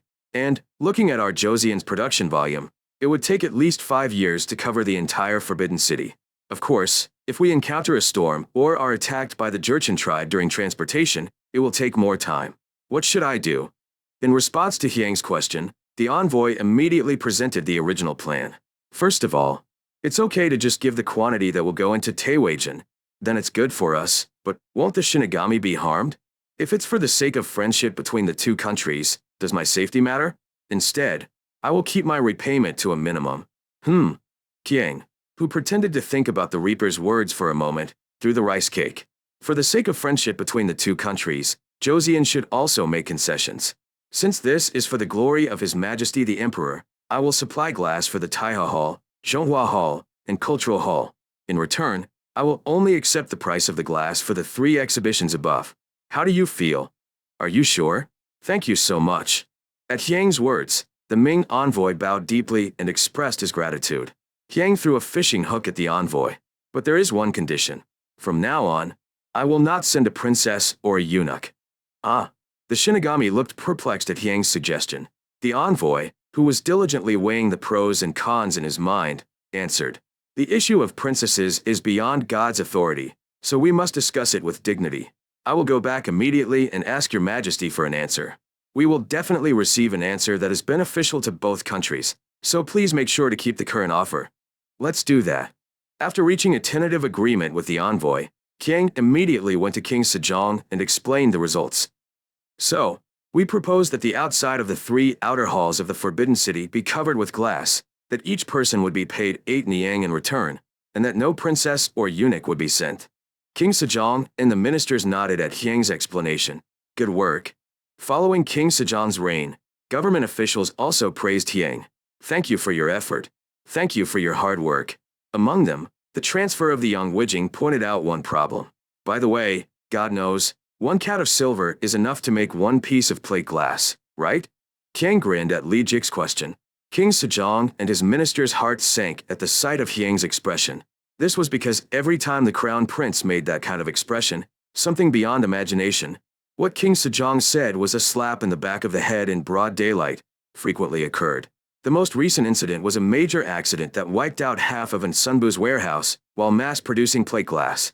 King Sejong's excuse was that he was afraid that budget execution would be hindered by people who did not know the utility and value of plate glass. It was like that at first, but now, 4 dongs of silver is enough. How? Do you remember what happened with Han Sugu a while ago? Is the technology he came up with that reduces cost that much? Kang nodded to Sejong's question. Yes, that's why I gave him the shares. Han Sugu's receipt of shares became a hot topic among artisans. Working in the field, artisans could expect that glass would rake in huge sums of money. Because of this, Han Sugu was envied by craftsmen. If you're jealous, try thinking of something too. Yes, they were craftsmen who were burning with a sense of challenge at the words of Hyang. No, not just the glass workshop, but everyone in Area 51 and the research center was burning with a sense of challenge. Yang Wijing asked immediately after hearing Hyang's explanation. Then, if we cover the 3 main halls of the Forbidden City with glass, there will be quite a bit of money left over? That's right. As soon as Hyang finished answering, Sejong continued speaking. But what's even better is that you don't have to send the princess and eunuch. Of course, it is still in the realm of possibility. Hyang responded firmly to Sejong's point. We have to make it a fait accompli. Sending a princess and a eunuch to the Ming dynasty was something that brought many families to tears. If this was successful, the public's approval rating would increase and King Sejong's political position would become even stronger. Kang suggested to King Sejong. That is why, when the envoy who came this time returns, we must also send an envoy and receive a clear confirmation. I guess so. Of course, I have to get a confirmation. When Sejong nodded, he continued speaking with a smile that made Ye's heart sink. So, Soja is thinking of going. You bastard! Sejong shouted. But Hyang calmly explained the reason. If the envoy goes, he must bargain with the emperor. In that case, there has to be a certain level of equality. Bargaining with the emperor? Think about it. There is still no definitive answer regarding the last conquest of the Duman River Basin. This is true despite the fact that the Vice Admiral of Yongwijing went to a state affairs position. Okay. Sejong groaned at Hyang's point. As Hyang said, a delegation of envoys went with Yongwijing as the official, but they returned empty-handed. Therefore, the current development of the Duman River was being carried out without permission by Joseon. The scent that pierced Sejong's painful spot continued to explain why he had to go. But this time, in addition to the Yuri issue, which involves enormous expenditures, there is also the princess issue at stake. Even the Emperor of Ming will try to bargain, and in order to gain the upper hand in the bargain, he will first step in as an envoy. So, Soja must go. So please grant it. Please inform me. It makes sense, but it's not necessarily to the point where the crown prince has to go. Sejong refused, but Hyang came up with another reason why she should go. We, Joseon, are currently engaging in a lot of trade between the Ming and Japanese countries. In order to keep this trade safe and free in the future, we must get the emperor on our side. Getting the emperor on our side? No, before that, does the crown prince think there will be problems with trade? That's right. The reason is because there is not a single person in the world who would like others to take all the wealth that is in his house. Sejong nodded at Hyang's words without realizing it.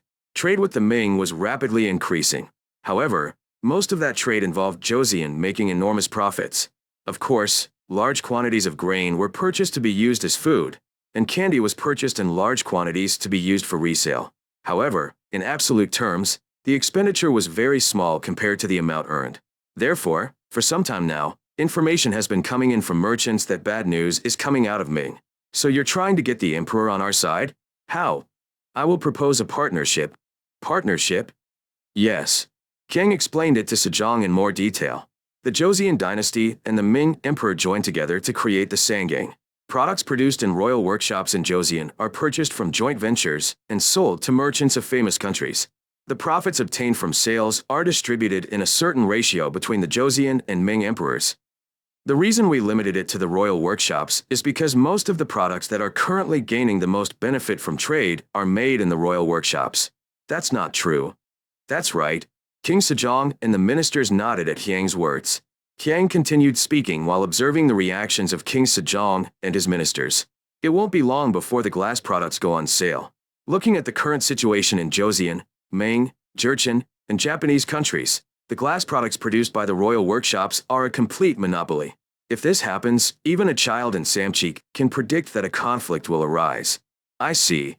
So, although it may seem like a loss right now, it is actually a benefit if we can prevent conflict. Understood. But still, the crown prince going in person. If you want to deal with the emperor of a famous country, you have to be on the right level. Why only the emperor of the Ming dynasty? Sejong suddenly let out an exclamation and glared at Hyang. Scary guy.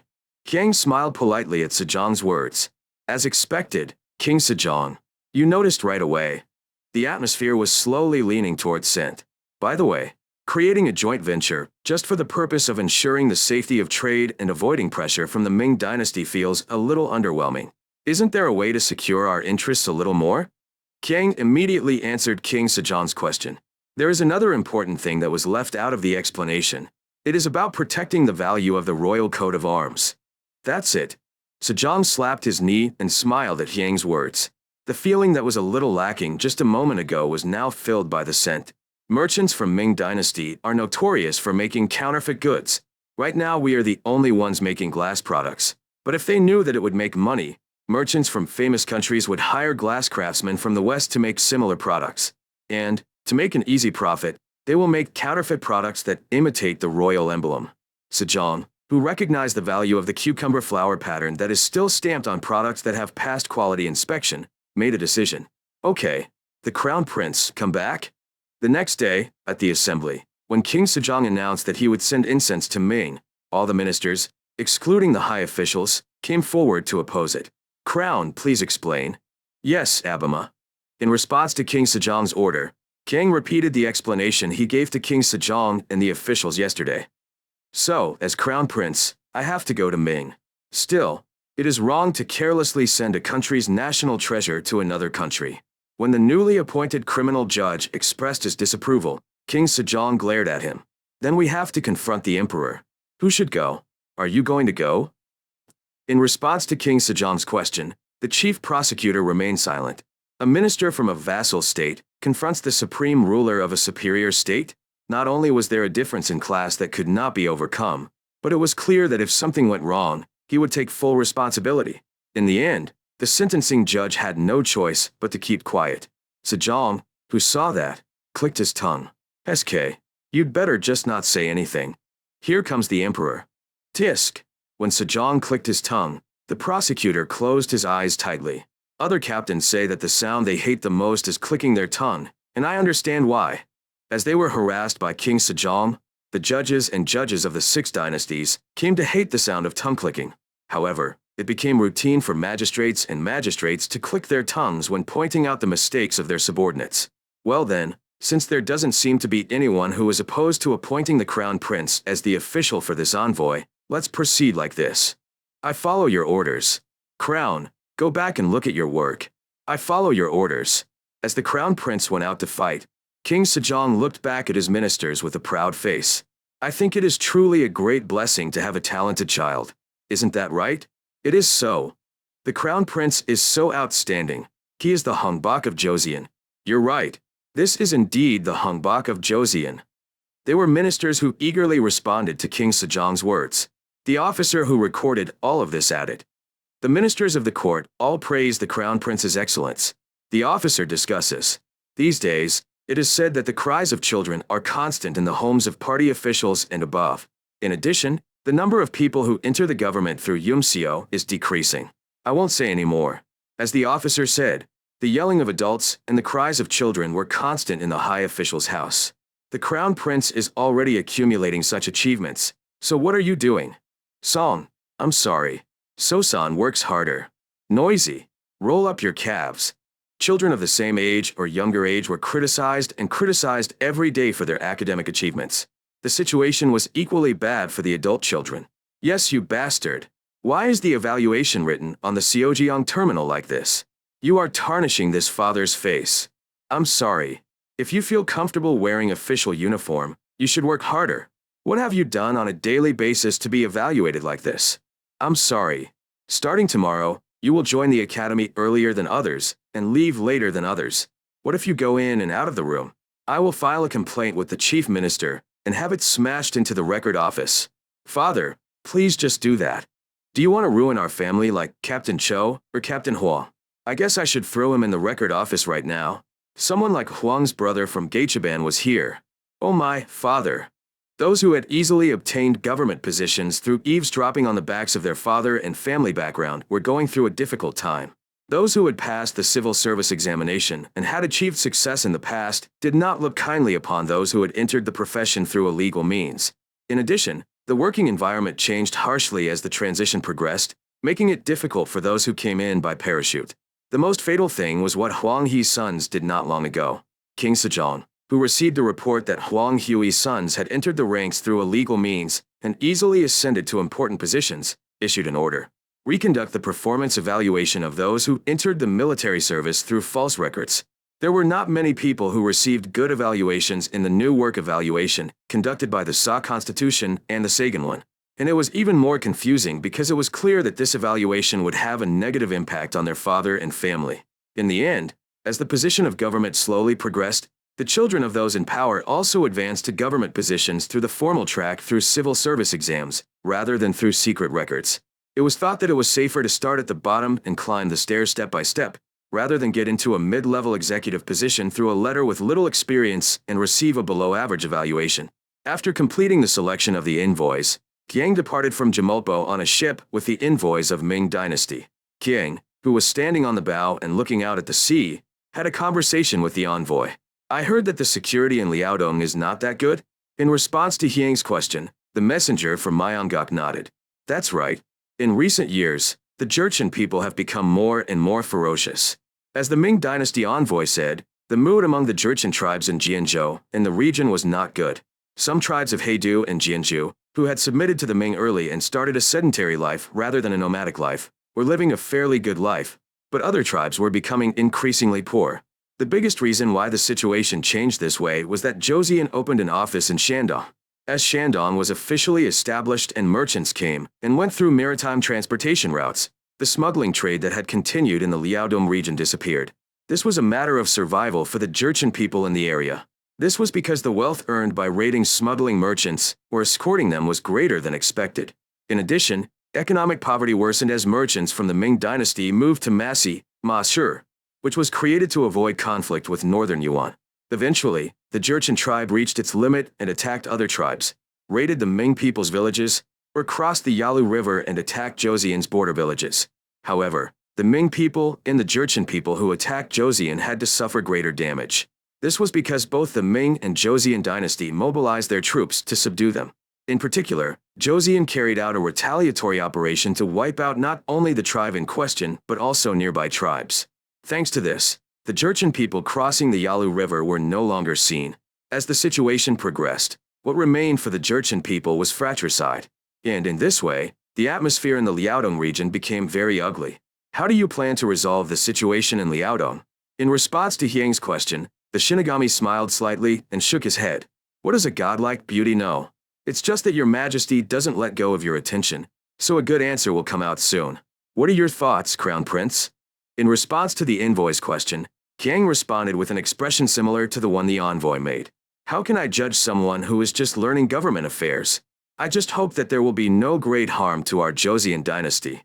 But, doesn't it give you confidence to see you go about your affairs like this? When the Shinigami glanced up, Hyang smiled and answered, Haha. As a frog that had just escaped from the well, I was eager to find out the extent of the Yangtze River and the Great Sea.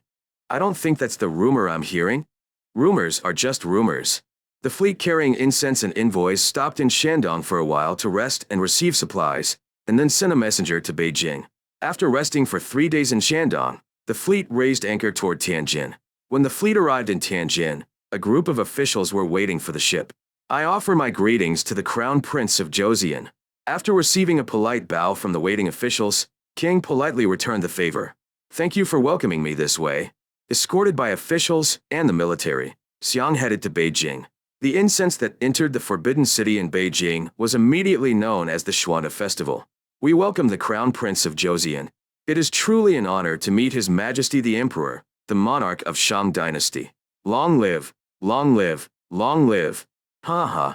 It feels really good to receive a cheer from the Crown Prince of Joseon. First, let's relax and talk. I truly appreciate your Majesty's consideration. 3 days later, the fragrance began its official ceremony in earnest. Yes, I heard a report from an envoy who went to Joseon. You're going to cover the 3 outer walls with glass? Yes, your Majesty. You said you would only pay for the glass in return? That's right. Emperor Siandik laughed loudly at Hyang's answer and tapped the armrest. Haha, how good. I also heard that glass is a truly beautiful object. However, I refrain from worrying about wasting the country's finances because of its beauty, but you, Joseon, have made a truly grateful offer. Seeing Emperor Siandik's positive response, King proceeded with his work little by little. It is Joseon's wish to maintain good relations with the nation. Come in with what you have prepared. Joseon officials who had been waiting for Hyang's order came in with large and small boxes and a large table covered with silk cloth. What was it? They come with insignificant things made of glass. Hyang responded and removed the silk covering the table. Oh. Not only Emperor Siandik, but also the surrounding officials and eunuchs were amazed as they saw the statue revealed as the silk was removed. It was a beautiful statue with 4 dragons supporting a glass top. It's truly beautiful. Emperor Siandik muttered without realizing it. Although he was Emperor Siandik, who always emphasized frugality, one could not help but admire the beauty of his glass. King then opened the boxes. When Emperor Siandik saw the glassware surrounded by sawdust, he was greatly impressed and said to Hyang, Kadon has been famous for making beautiful objects since ancient times. Looking at these glass objects, I can see that this is not just a rumor. That is an undeserved compliment. It's not too much. Once the eunuchs had put away the prizes, Emperor Siandik got down to business. Again, according to what the envoy said, he would replace all the outer doors of the 3 main halls with glass, and he would only accept the price of glass in return. Is that correct? I'll buy it back. Instead, you said you would stop sending princesses and eunuchs. Is this also correct? That's right. In the process of sending off the princess and eunuchs, many parents in Joseon shed tears and mourned. How could this not be a sad thing? That's right. Emperor Siandik nodded at Hyang's words. The customs of princesses were created by Yuan. Emperor Yongrak inherited this. There is no reason for our Ming dynasty to continue to inherit the customs of the Yuan barbarians. But Emperor Siandik, who was counting back and forth, began bargaining. I will accept the request if you cover my 3 concubines with glass as well. However, the cost will be 6 niang of silver per piece, including foreign and internal taxes. Your Majesty, just making glass costs 8 niang of silver per piece. If you take into account the possibility of damage during transportation, 6 niang of silver is too much. Although Hyang strongly refused, Emperor Siandik did not break his stubbornness. Is the king of Joseon saving money on stopping his people's tears? Kiang bit her lip in response to Seondeok's question. Emperor Seondeok smiled slightly at that sight. Now, what are you going to do? Your father's honor is at stake. Kiang, who seemed to be pondering over and over again, looked at Seondeok. It will be 7 pieces of silver, but I would like to make a suggestion to your majesty. Proposal? Speak. As you just saw, our Joseon dynasty made many objects out of glass. These glassware will soon be sold to Minghua. Is that so? Joseon will make a lot of money. Is there a problem with this? So, I propose a partnership to your majesty. Partnership? With luggage? Why the luggage? When Emperor Seondeok expressed his doubts, Kiang explained about the Hapjasangda. I enjoyed your explanation. But why burden? The owner of the Royal Glass Workshop, which produces glass, is my Abama.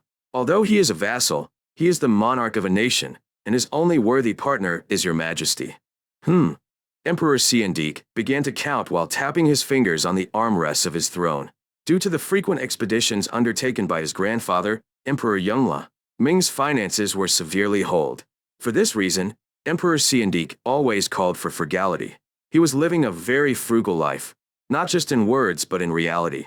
However, Seondeok was also human. He is an emperor in name and appearance. Sometimes, Seondeok was tired of being frugal and often lamented alone. Of course, since he is the emperor of an empire, he can enjoy luxuries that no one else can match if he wants. But at that moment he has to endure the pecking of his ministers. Your Majesty, the financial problem is serious now. Please refrain from extravagance. I get it. It was Jim's mistake. It was certain that something like this would happen, and if he got so angry that he hit his head, dealing with it afterwards would have been a headache. In such a situation, money comes in separately just for the emperor? Emperor Seondeok's mouth watered. I'm sure those glass items will sell big. That means the profits are enormous. As the emperor, I have the benefit? I think it's okay. Production is done by Joseon, and I only run the top for a moment. Emperor Seondeok, who was doing the math, asked Hyang a question. What is the profit distribution ratio? It moved. However, considering what just happened, I am very greedy. It's a push and pull. After assessing the situation, Kiang started at an appropriate rate. It's 7-3.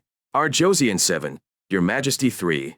As soon as the words were out, Emperor Seondeok presented an amendment. 8-2. The luggage is 8. This guy doesn't even know what's going on. The township adjusted the figures again, citing grounds that it could not do so. If you think about production and transportation costs, it is unreasonable, 60% versus 30%. Our Joseon dynasty is worth 60%. Emperor Seondeok diligently shook his head at Hyang's words. When it comes to transportation costs, even we can't afford it. It's transportation. You probably don't know how vast the land of our famous country is, right? However, there is also the situation in Joseon, so it is 7-3. The luggage is 7. How are you? Would you like to deliver it yourself? Are you stupid?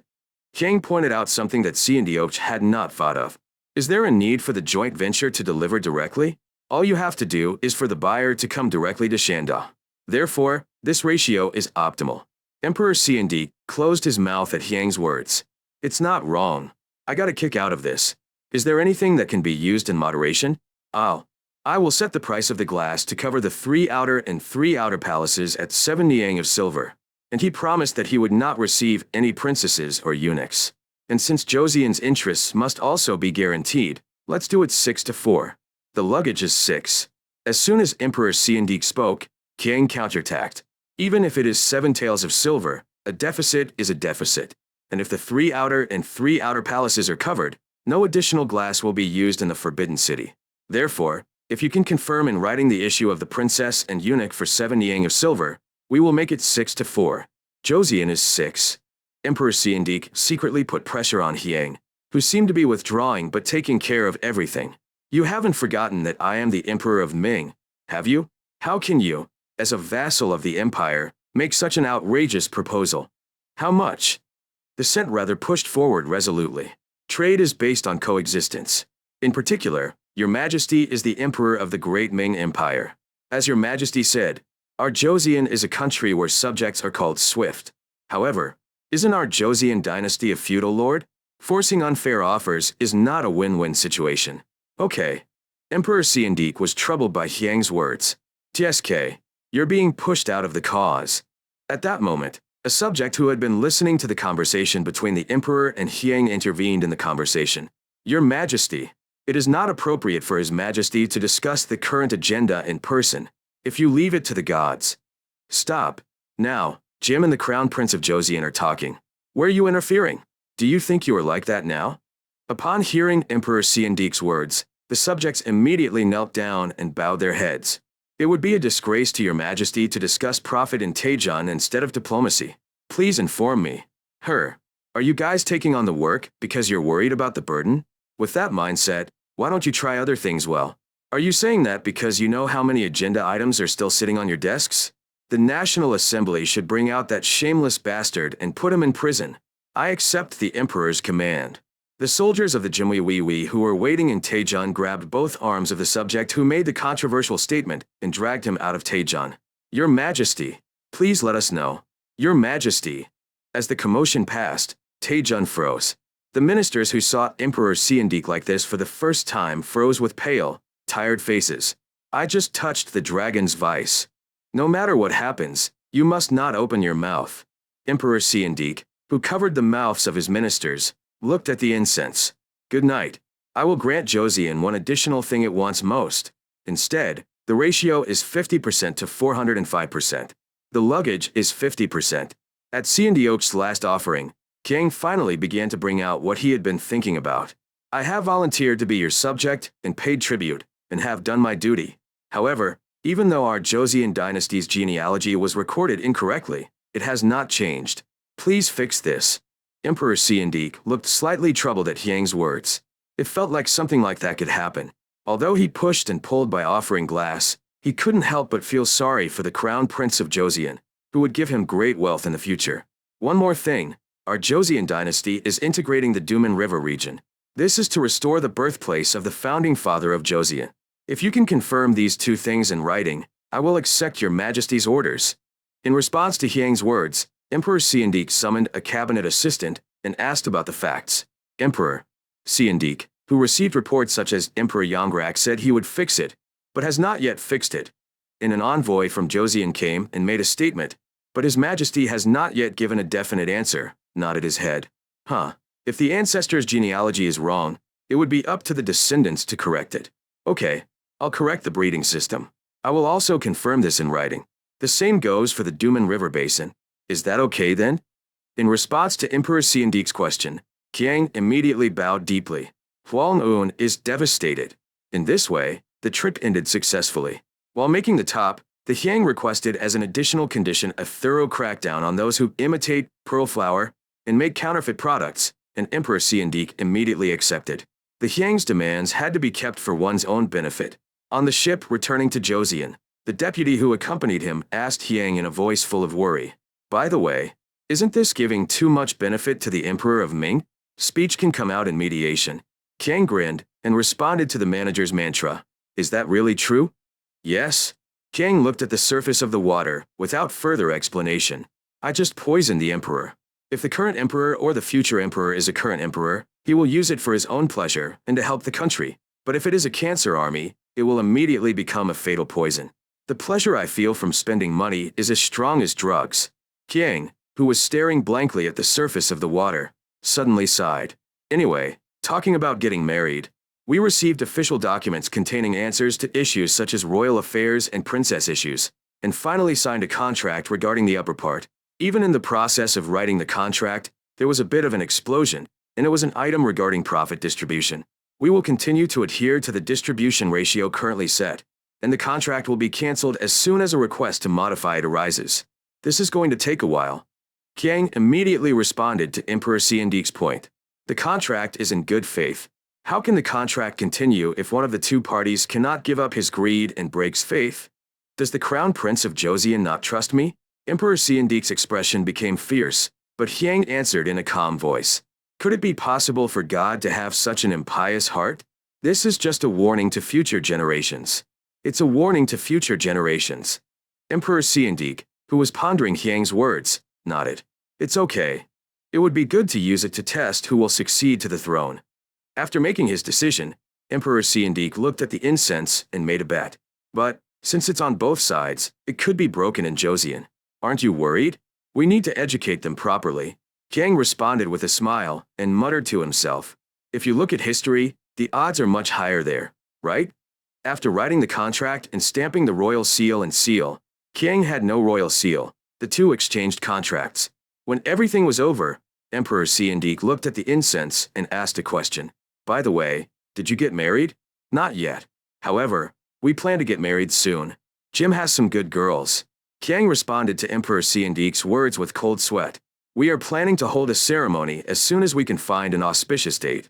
However, if you break off the engagement now, it will be detrimental to the royal family's honor. I don't know what to do with your majesty's grace, but I think we must maintain faithfulness. That's not true.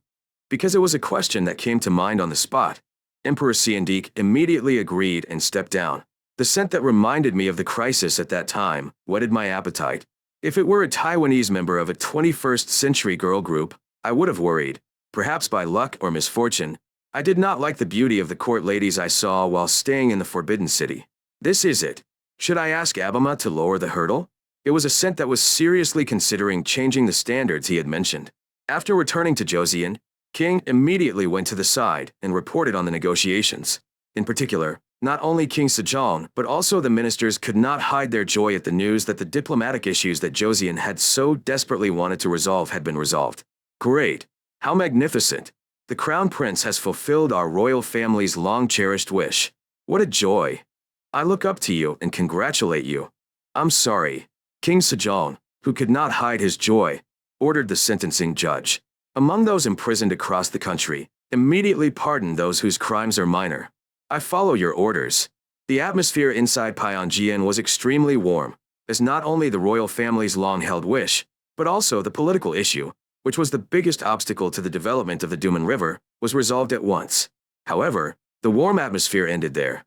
From then on, a fierce argument awaited. The start of the argument was when Hyang was talking with Emperor Siandik, and some referred to him as a vassal state. The start of the offensive was Joseon. The results the Crown Prince has achieved are truly great, but there is a problem. Why did he call himself a vassal? Our Joseon is a tributary country, but it is not a vassal country. Yejo Pansio refuted Joseon's words. Isn't it the same as a tributary state or a vassal state? They call you a subject and pay tribute. That is completely different.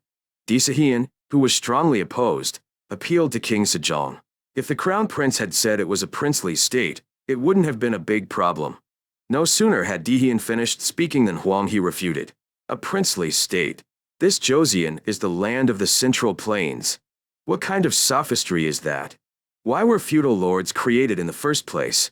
It all started when King Wu of Zhou destroyed Shang, founded a country, and then divided Shang's territory. If you think about it that way, do you not know what it means for Joseon to be a princely state? This river area of Joseon becomes Ming territory. For a long time after that, the ministers engaged in a heated war of words, mentioning all sorts of issues. Stop. Stop it. The ministers stopped their war of words at King Sejong's words. Sejong looked at the incense and asked a question. The Crown Prince speak. Even if they say so, how could there be a part where the Crown Prince called it a vassal state? Abama. How can I not understand the horror of the word vassal? However, it is a law that the main language must be followed. Just as Hanshin crawled between the crotches of the Paracos, what can't he do for the success of Dijai? It was called a consultation. I will definitely repay you in the future. So, was the great plan a success? Yes. Jiang gave a short answer and handed the contract to King Sejong via a merchant ship. Sejong picked up the contract and checked the contents carefully. Is the profit distribution 40% to 50%? We are 40% 50%. The opponent is the emperor? Yes, the emperor. Good job. You did it right. Please look at the conditions regarding termination of the contract. Break the contract. Sejong found the relevant clause by tracing the sentences in the contract with his finger. He read the sentences carefully and smiled. You really did it right. That's great. It's a problem. Thank you. It's all thanks to Abama Mama's trust in Soja. The ministers who were listening to the conversation between the two fathers and son all showed expressions of incomprehension. What do you mean you did well? It's a situation where they know it's a vassal state, and it's not enough to sell the goods they produce and monopolize it, but they form a partnership, and on top of that, they get more of the profits. Sejong, who saw the expressions of the ministers, handed the contract to the merchant. Please give it to the ministers so they can read it. Yes, Your Highness. Merchant Sejong, who received the contract from King Sejong, handed it to Yang Wijin. After reading the contract, the ministers looked even more uncertain. The strengthening of supervision over Yuemunyang was a good thing. This alone. King Sejong carefully examined the facial expressions of the ministers. Yang Wijing, Left Assemblyman Meng Sasong, and Hojo Judge Kim Jiam looked like they knew something but did not understand it properly, and the other ministers still looked like they did not know. In that situation, only one person, Huang He, who returned to Hanseong for the quarterly report, showed an expression of understanding. Did the administrator understand? Understand. Okay, how do you rate it? On the surface, it appears to be a loss, but the more you think about it, the more it becomes clear that there is almost no loss to Joseon. I got it right. King Sejong answered briefly and glared at the ministers. I was very disappointed with the officers today. Can we really entrust the fate of Joseon to the police? Please kill me. In response to King Sejong's reprimand, all the ministers bowed their heads and shouted. From now on, don't just look at the surface of everything, but also carefully examine what lies deep inside. I will keep this in mind. And Administrator Huang He, listen. As you can see, there is no one in the government who knows things as well as Jian. Be careful until the work on the Duman River is completed. I will look forward to the Lord's return. Huang Hui bowed deeply and responded to King Sejong's words. I am devastated. As soon as the inquiry was over, Huang He was immediately taken to the Wajangbu government building. What on earth does it mean that the chief minister and the crown prince are in the right relationship? In response to Li Jik's question, Huang He asked back, Are you sure you don't know? What about Captain Meng? I think it has something to do with the Meng imperial family, but this is it. As Huang He looked dumbfounded, the other 6 judges shouted in unison. So explain. When even the 6th provincial magistrates came forward and urged him, Huang He explained what King Sejong and Hyang's goals were. It is said that the finances of the Ming dynasty are large, but the scale of expenditures is also large. Therefore, the amount of money directly obtained by the Emperor of Ming through this joint venture is not a small amount for the Emperor. To protect these gains, the Ming Emperor will take various measures, which will be of great benefit to Joseon. First of all, by cracking down on counterfeit products with the Ewa emblem, people in the Ming dynasty will naturally recognize that products with the Ewa emblem are expensive and valuable. From now on, products with the Ewa symbol will be treated at a higher level than products from other countries, even if they are of the same quality. I understand, but I don't understand why the Lord and the Crown Prince like it just because of that. I think there's something more. That doesn't work out well. Woda. Huang He sighed softly and responded briefly to Meng Sasong's words. It may not be in the short term, but in the long term, the Crown Prince has now poisoned the Ming. Poison? Poison? Meng Sasong, who was deep in thought, was shocked by Huang He's words. Oh my God. Who on earth thinks like this? It was the Crown Prince. To have such a poisoned mind at that age. What on earth do you mean? Don't just answer Zen questions, try explaining. Under pressure from other ministers, Meng Sasong looked at Huang He and opened his mouth. Guess what I think is right? Of course. Then, Meng Sasong began to say what he thought. Wealth coming through the upper chamber is unearned income for the emperor. If the emperor is wise, he will end up with the funds to enjoy moderate luxuries, but if not, he will become addicted to luxuries and try to enjoy more luxuries. In this situation, if an attempt was made to adjust the profit-sharing ratio, the partnership would be broken up according to the contract, and in that case, the emperor, who was already addicted to luxury, would have to resort to finances for luxury. In the end, this trend of extravagance will cause Ming's finances to falter and fall into inner sorrow. This is why it is called poison. Huang He nodded at Meng Sasong's explanation. I thought the same thing. The sentencing judge who listened to Huang He and Meng Sasong raised an objection. Isn't that too optimistic? Let's say that's how the contract breaks down. If Joseon were to sell independently according to the contract, would the Emperor of Ming just look at it? That's why I say look at it long-term, not short-term. Huh. The ministers looked as if they had no idea what Huang He said. The moment Huang He saw him and was about to say something, Judge Hojo spoke first. There is no need for our Joseon dynasty to go to China to sell goods. Think about the end of the current event. If all goes according to plan, we can create a trading port in Joseon, and trade ships from all countries in the world will gather at that trade port. Even the trading ships. Then we don't have to go all the way. Right. And when that situation happens, Joseon's products will become even more valuable in the Ming dynasty. The ministers nodded at Hojo Pansio's words. At that time, Meng Sason looked at Huang He and said something. Of course, there will be a lot of work in the north as well. Grunt. Huang He was at a loss as she thought about going up again. Meanwhile, in Gangneongjin, King Sejong and Hiang were talking over refreshments in front of them. Thank you very much. He endured humiliation and succeeded in his plan. So you don't have to see the effort to see it. I don't know what to do with the undeserved praise. Guy. Sejong smiled slightly at Hiang's humility. However, even with that smile, Sejong's face was filled with worry for a moment. But this father keeps mentioning speed and vassalage. King calmly answered those words. It's a fight for a cause. Although we requested this, the Ming Emperor has clearly acknowledged that this transaction is between countries.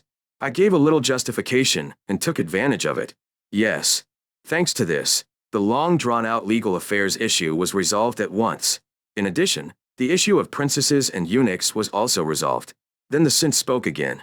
Among the author's sayings, there is a saying that goes, if you want to suck the other person's toes as well. What can't you do to catch your opponent off guard and make your plan a success? It was a scent that I swung around because I couldn't bear to say, suck the other person's asshole until it gets loose. However, Sejong still had a face full of worry. But, your pride is a little hurt.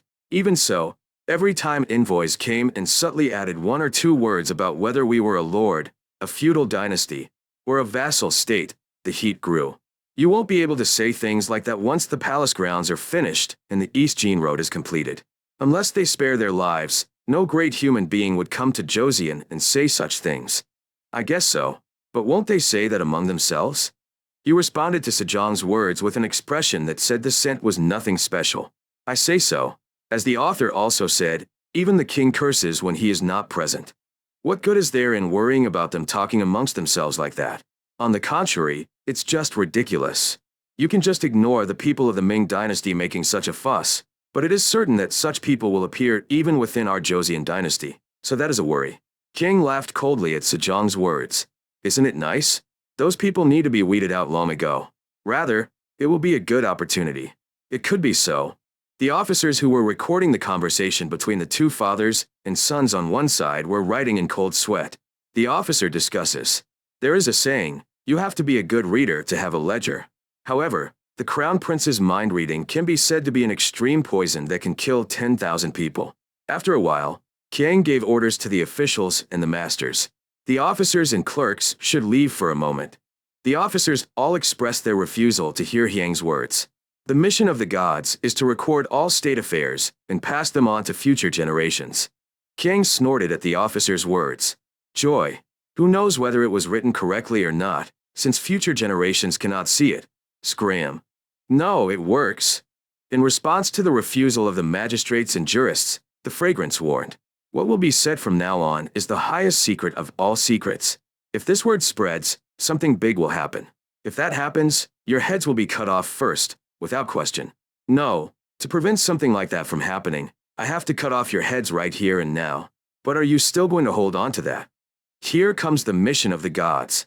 As the officers and judges held strong, King Sejong opened his mouth. It is my order. Scram. It's the law of the land. You can't get out. Huh? These guys. When Sejong's face began to become increasingly angry, Kang suddenly had an idea. Wait. Anyway, it's a given that the Chinese will talk about it later. So what if we take this opportunity to create an official record that can serve as a basis? The scent that drew the conclusion stopped Sejong. Abima, why don't you just leave them alone? Just let it be? Yes. In the future, wouldn't we be able to create a basis to silence those who make arbitrary predictions and make noise?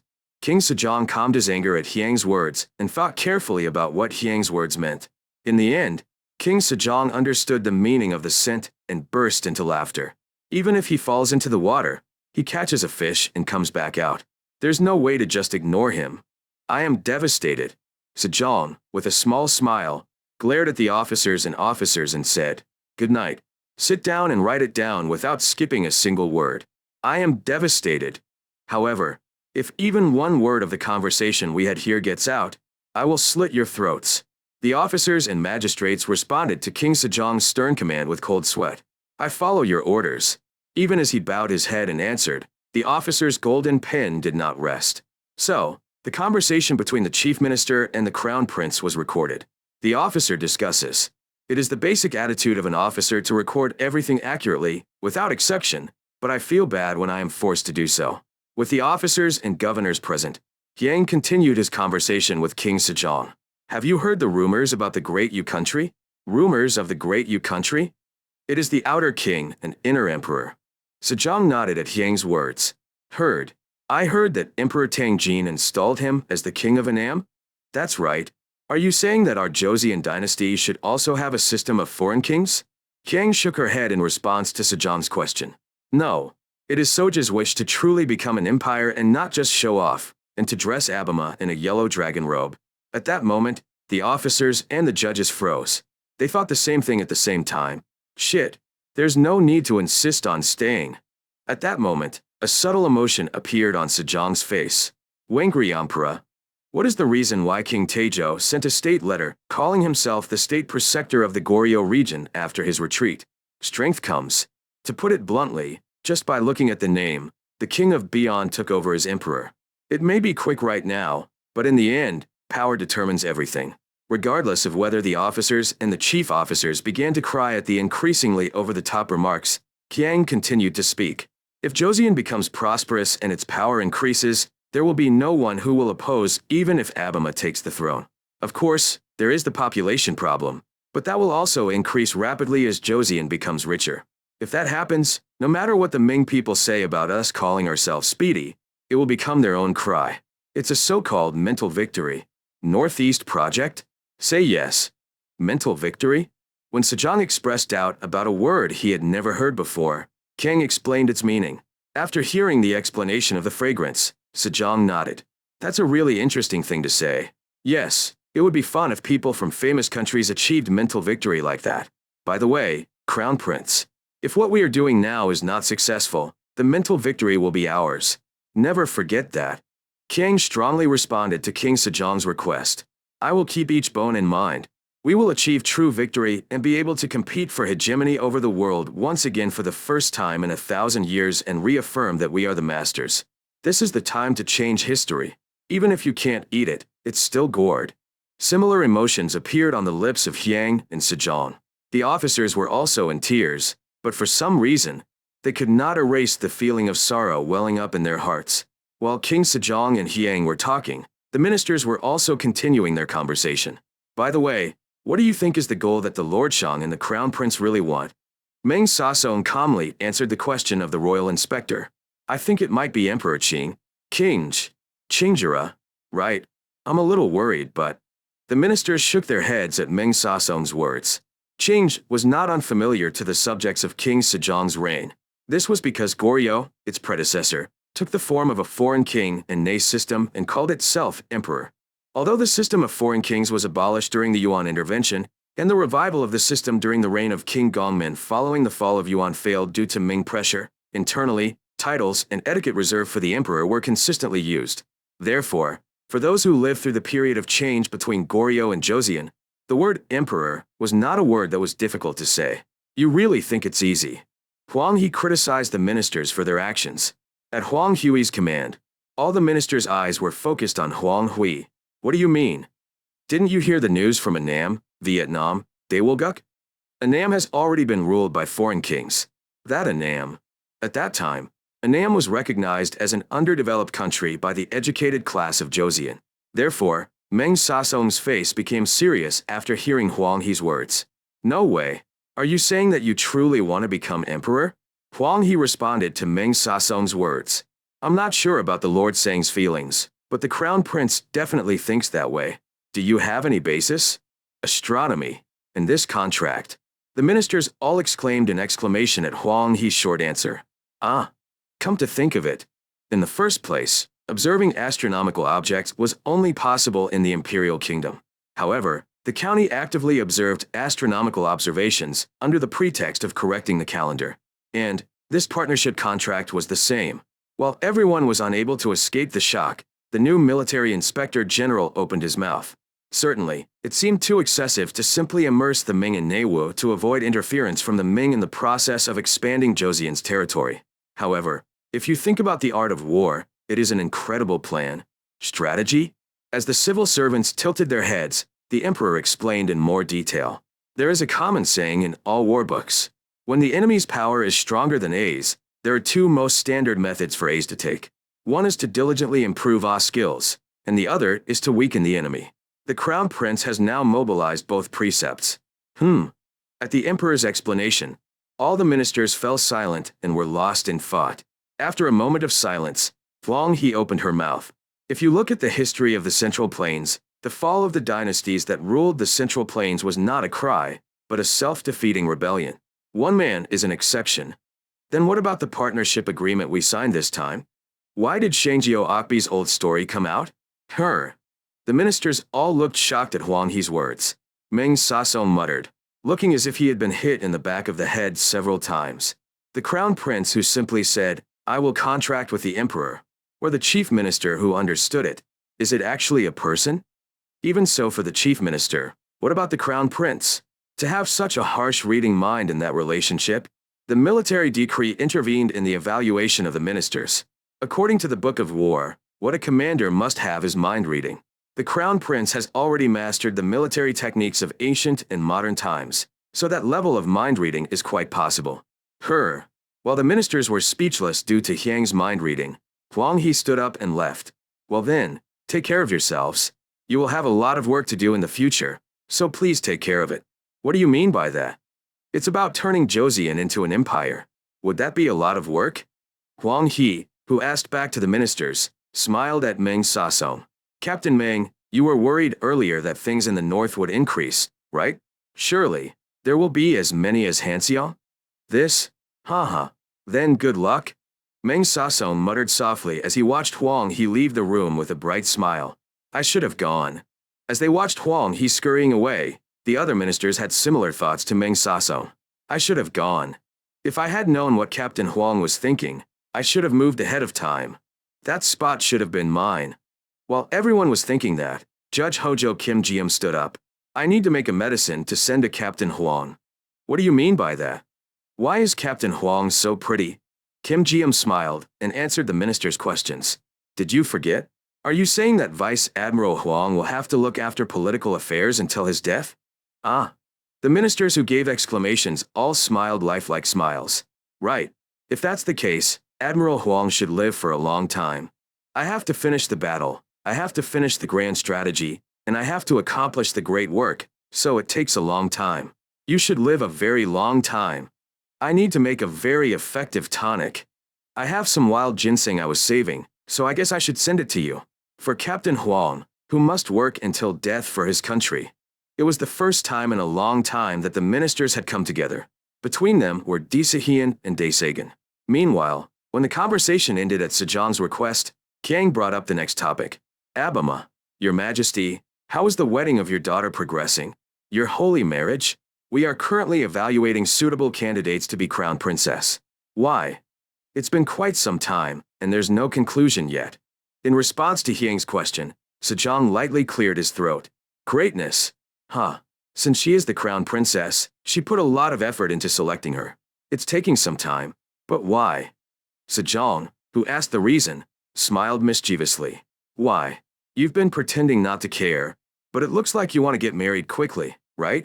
That's not it. The emperor asked me if I would like his daughter to be his crown princess. Cough. At Hyang's shocking remark, Sejong got caught in the tea he was drinking and coughed. Cough. Cough. So what did you say? When Sejong asked while sneezing repeatedly, Hyang calmly answered. They said the selection process was already over, and all I had to do was set a date. What did the emperor say? I just said I was disappointed and moved on. I probably just said this in passing, but it could be a problem. If the child's marriage is delayed. In response to Hyang's answer, Sejong analyzed the situation with a serious expression.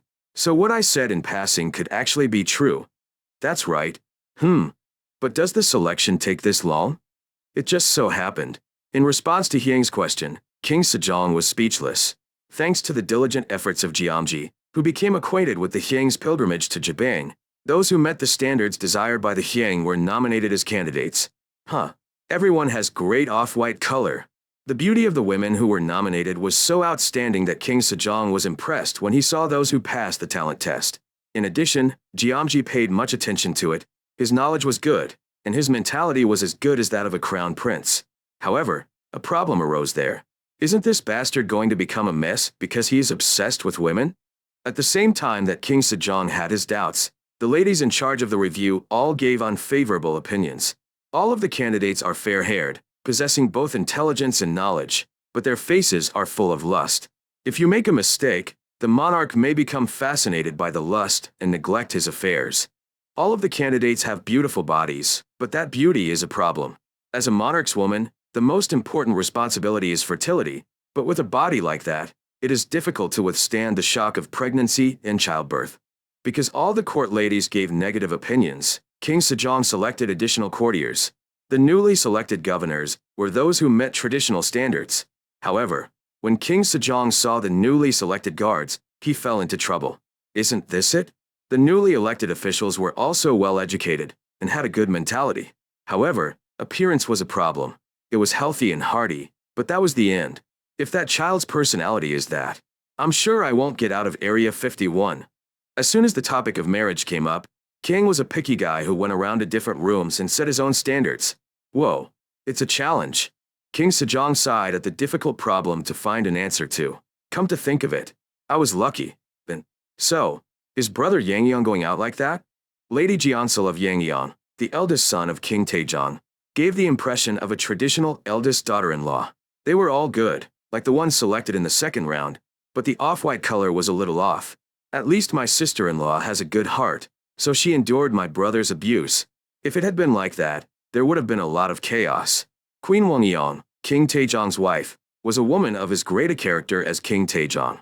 Because of this, she often quarreled with Taejong because of his affair. Sejong, who was reminiscing about his past, let out a small sigh. Was I lucky? Because he was the third son and not the eldest son, King Sejong was able to marry Queen Sohyun, a woman who suited his tastes. As for the issue of fertility, what Hyang said makes sense. As Hyang pointed out, there were 8 children born to King Sejong and Queen Sohyun so far.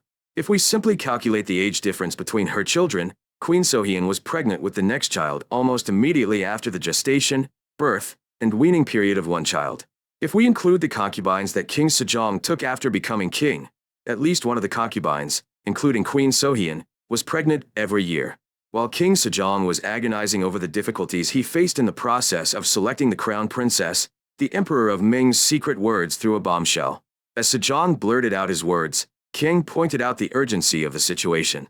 Abama, a quick decision is needed. Baby and Mama and I can't live together with the crown princess, can we? That's right, I can't live with you.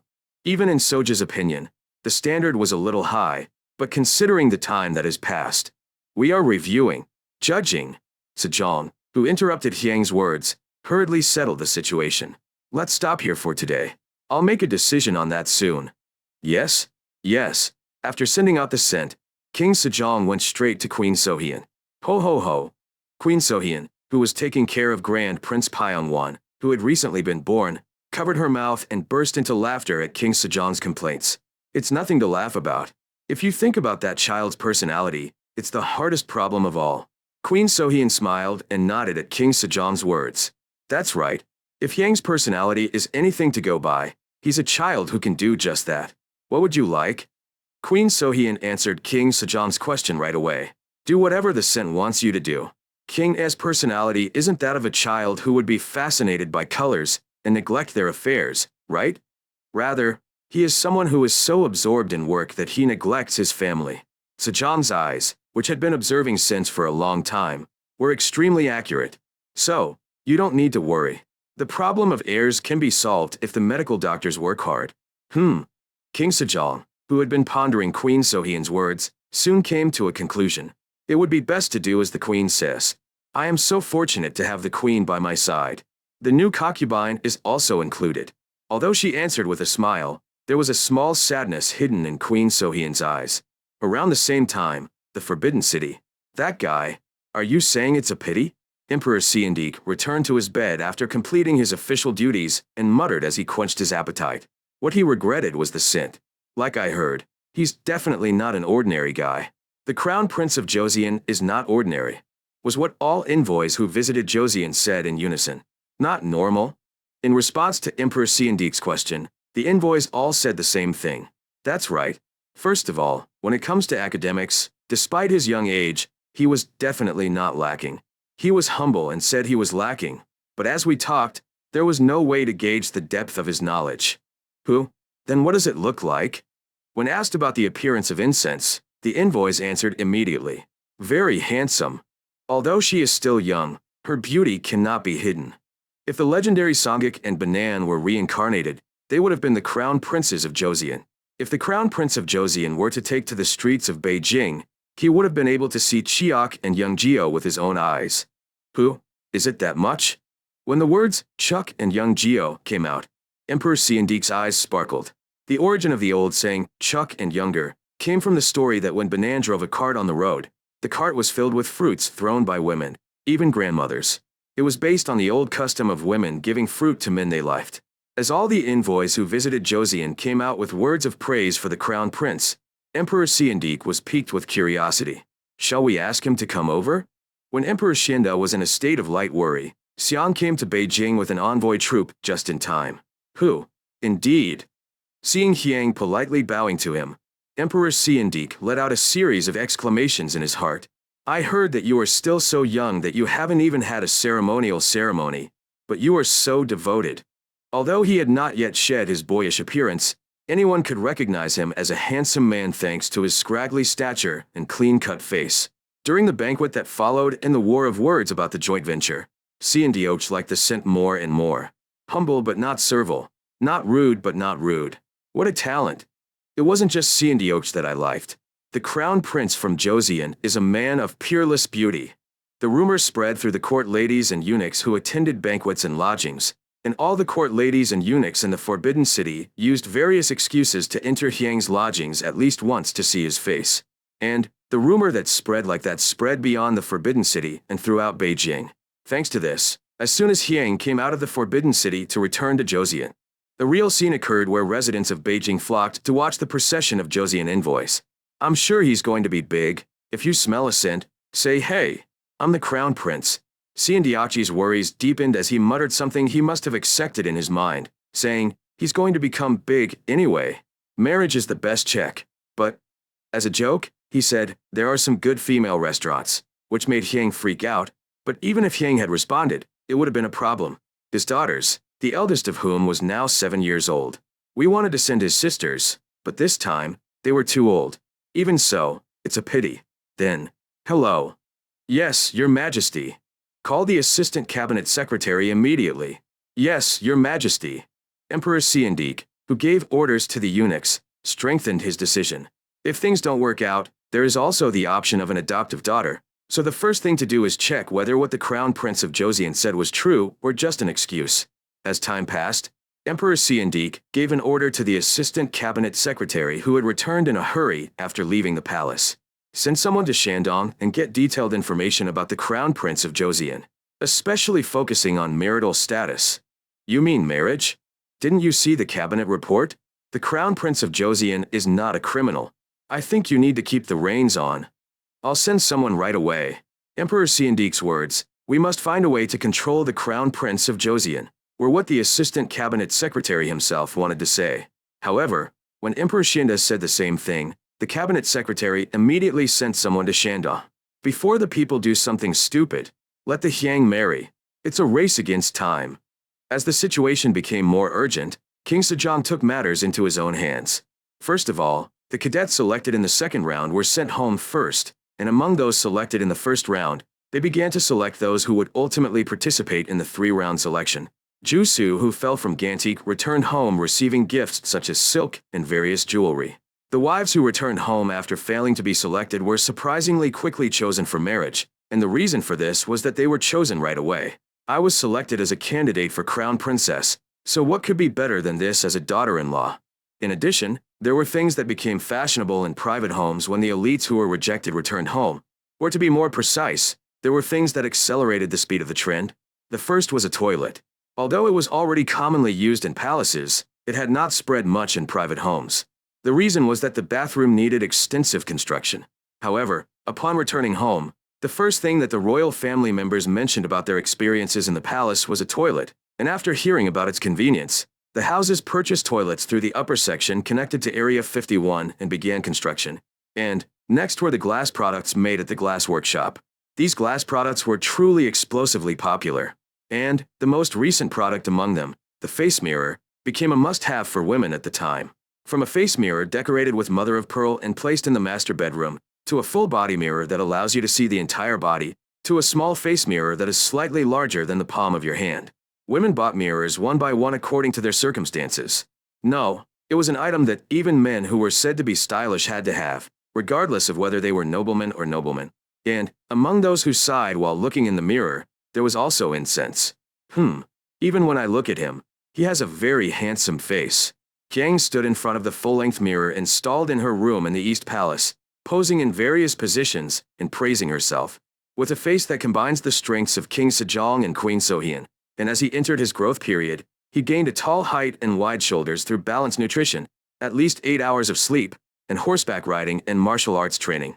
Even if you look at it objectively, not as a self-praise, it is a fragrance. He was handsome, not only during the Joseon dynasty, but also by the standards of the 21st century. The funny thing is, this hanbok, especially the ganryampo, looks stylish only if you are tall and have broad shoulders. As Hyang said, traditional hanbok was a garment that required broad shoulders to look good. Okay, that's it for now. Now I have to go to work. After adjusting her clothes while looking in the mirror, Kiang opened the door. Let's go through the lab first. Yes, sir. As always, Kiang headed to the lab with the attendants greeting him and met you at the entrance of the lab. Isn't it a toddler? At the call of the scent, you rushed over and bowed. Brother, no, I'm the crown prince. How are you? Okay. You must have worked hard to know how to be polite like that? Hee hee hee. You smiled and liked Hyang's praise. So, are you going to see the train today too? No. Today, I am going to learn about industry and academia. Kiang looked surprised at Yu's answer. Already in industry and academia? If you're learning at a research institute, it's an advanced course, right? Kiang looked back at Master Wang, who was following Yu. Are you learning the Confucian scriptures properly? Yes, sir. You work hard. Who? Kiang lightly patted Yu's shoulder. Work hard. You still haven't given up on your dream of a locomotive, have you? Yes. My dream is to build a railroad throughout Joseon and run it. Kiang smiled at Yu's answer and patted his shoulder again. Work hard. Yes. Upon entering the lab, you bowed politely to Hyang. Sir, then I will go to class. Work hard. Kiang, who sent you, spoke to the eunuch standing behind him. Don't you think Yu is very big? You will turn 11 in a little while. You will soon be serving as Grand Commander. Is it? Even though she said that, Kiang was grumbling inside. No. How can an 11-year-old be so big? How much effort do I have to endure to grow taller? He's like bean sprouts that grow straight as long as you give him water. For a moment, Kiang remembered Yu's shoulders, which felt unusually firm for an 11-year-old, and corrected the word. Correction. He's like a defective bean sprout grown in water, mixed with fertilizer. After Princess Jianso survived due to the butterfly effect created by Hyang, many things changed, the most notable being Hyang's service to his younger siblings. In history before Hyang intervened, the year in which he was appointed as Grand Prince Jinpyong was this year, the 10th year of King Sejong, 1428, but he had not yet been appointed to the position. The biggest reason was that due to Princess Jianso's survival, everything, starting with Hyang's wedding, was pushed back. Hyang, who had returned to her daily life and was busy working, suddenly received a call from King Sejong. What's going on? King Sejong greeted Hyang, who ran to him in a panic, not knowing why, and took her with him to Gyeonghor. The crown princess candidates have been decided. Is that so? Kiang was pleased with Sejong's words. This was because an urgent report had arrived from Shandong not long ago. Many officials are seeking information about the crown prince. In particular, we are focusing on whether or not there is a sexual marriage. Because the contents of the urgent report were serious, Kiang was quite anxious. But you can't rush Abima, right? If I do something wrong, my married life will become a nightmare. Sejong continued his explanation as he walked forward, perhaps knowing the feelings of that scent. We are currently having refreshments at Gyeonghoru with the Jungjin candidates. Let's talk about which jusu you like. Wouldn't it be rude? If you do it wrong, your children's lives can be ruined. This isn't some kind of 21st century blind date. When asked about the scent, Sejong searched his sleeve and took out one thing. Didn't you make something nice a while ago? What Sejong took out was a monoscope. A little far away from Jeonhoru, King Sejong and Hyang put a monoscope to their eyes and observed Jeonhoru. Wow. When Hyang saw the servants sitting at the table set up in Jeonhoru, he let out a small exclamation without realizing it. Oh my god. That's enough to be a member of a girl group, even in the 21st century. He's also from a large agency. Which one do you like? I will look into it a little more. After looking through the telescope for a while longer, Hyang sighed and lowered the telescope. Okay. Have you decided? Hyang responded to Sejong's question with an embarrassed expression. Abima, please decide. It's hard for small children to make decisions. The difficulty level of the multiple choice is too high. That night, Sejong was troubled. This damn kid. You handed over a very nasty burden. From King Sejong's perspective, the three guards were in a close race, either ahead or behind. Wait, is it really necessary to choose just one person? After thinking for a while, Sejong looked at it from a different perspective. Anyway, one of the king's duties is to see many heirs. That's how the royal family continues in a stable manner. And you can't just have a lot of heirs. Children to be born must also be intelligent. It is well known by everyone that the crown prince is very intelligent, and looking at the knowledge of these scholars, there is no problem. Then, Sejong's expression darkened again as he paused for a moment to gather his thoughts. Oops, there is this problem. At that moment, another problem appeared in Sejong's mind. Sejong, who had been pondering over and over again, finally came to a conclusion. This can't be helped. I have no choice but to decide on all three. According to King Sejong's decision, all three ministers were appointed as Hyang's spouses. When King Sejong made his decision, he called Byun Gairiyang and Du Sundu. Look at the orders of these women and see who is most suitable to be the crown princess. The other two will become the crown prince's concubines. In that way, Byun Gairiyang and Du Sundu chose Du Su, who was suitable as the crown princess. Here comes this woman. Once the crown prince's spouse was decided, King Sejong called Hyang again. The crown princess has been decided. Who are you? It's the female food of the military commander. Is that so? And the other two will be concubines. Yes? Abima Mama. It is said that Soja will already have only one spouse. Sejong immediately cut off Yang's words. It is a king's duty to have many children. I will not listen to any objections. Heona. As Hyang continued to object, Sejong revealed his true intentions. Do you want to have a princess or a monarch from a famous country as your spouse? You shouldn't give them an excuse. I was able to immediately understand the scent of Sejong's words.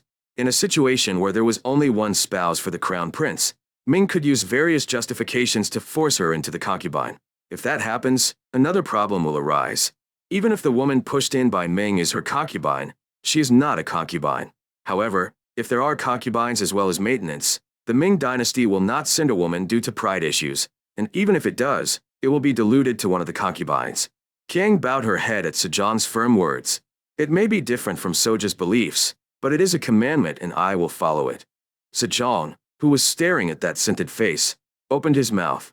You bastard! Erase that smile and tell me. My mouth is going to be torn apart. It's going to be torn apart. The officer diligently recorded the scene. So the crown prince's spouses were decided. The officer discusses. Whatever the reason, the crown prince was a man who could not be helped. After experiencing such a small commotion, the wedding of the village was decided. The rumor that the crown prince is getting married soon spread throughout Joseon, and people talked about it whenever they gathered together. You said you decided not only the crown princess but also the concubine at once? They say so? Huh. The crown prince must be having a bit of a headache now. Why? Look at the houses of those who say they live a little. Did you see that the wives and concubines are getting along well? Uh-huh. It may be good right now, but wait a few years. But honestly, I'm jealous. 3 at the same time? That's okay. The unusual marriage of the crown princess and her concubines at once was a topic of conversation every day.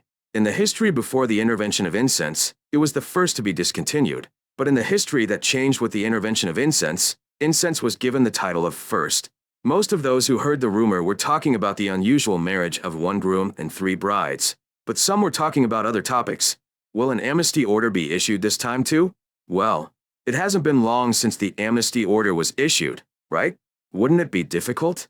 I wish it would be taken down.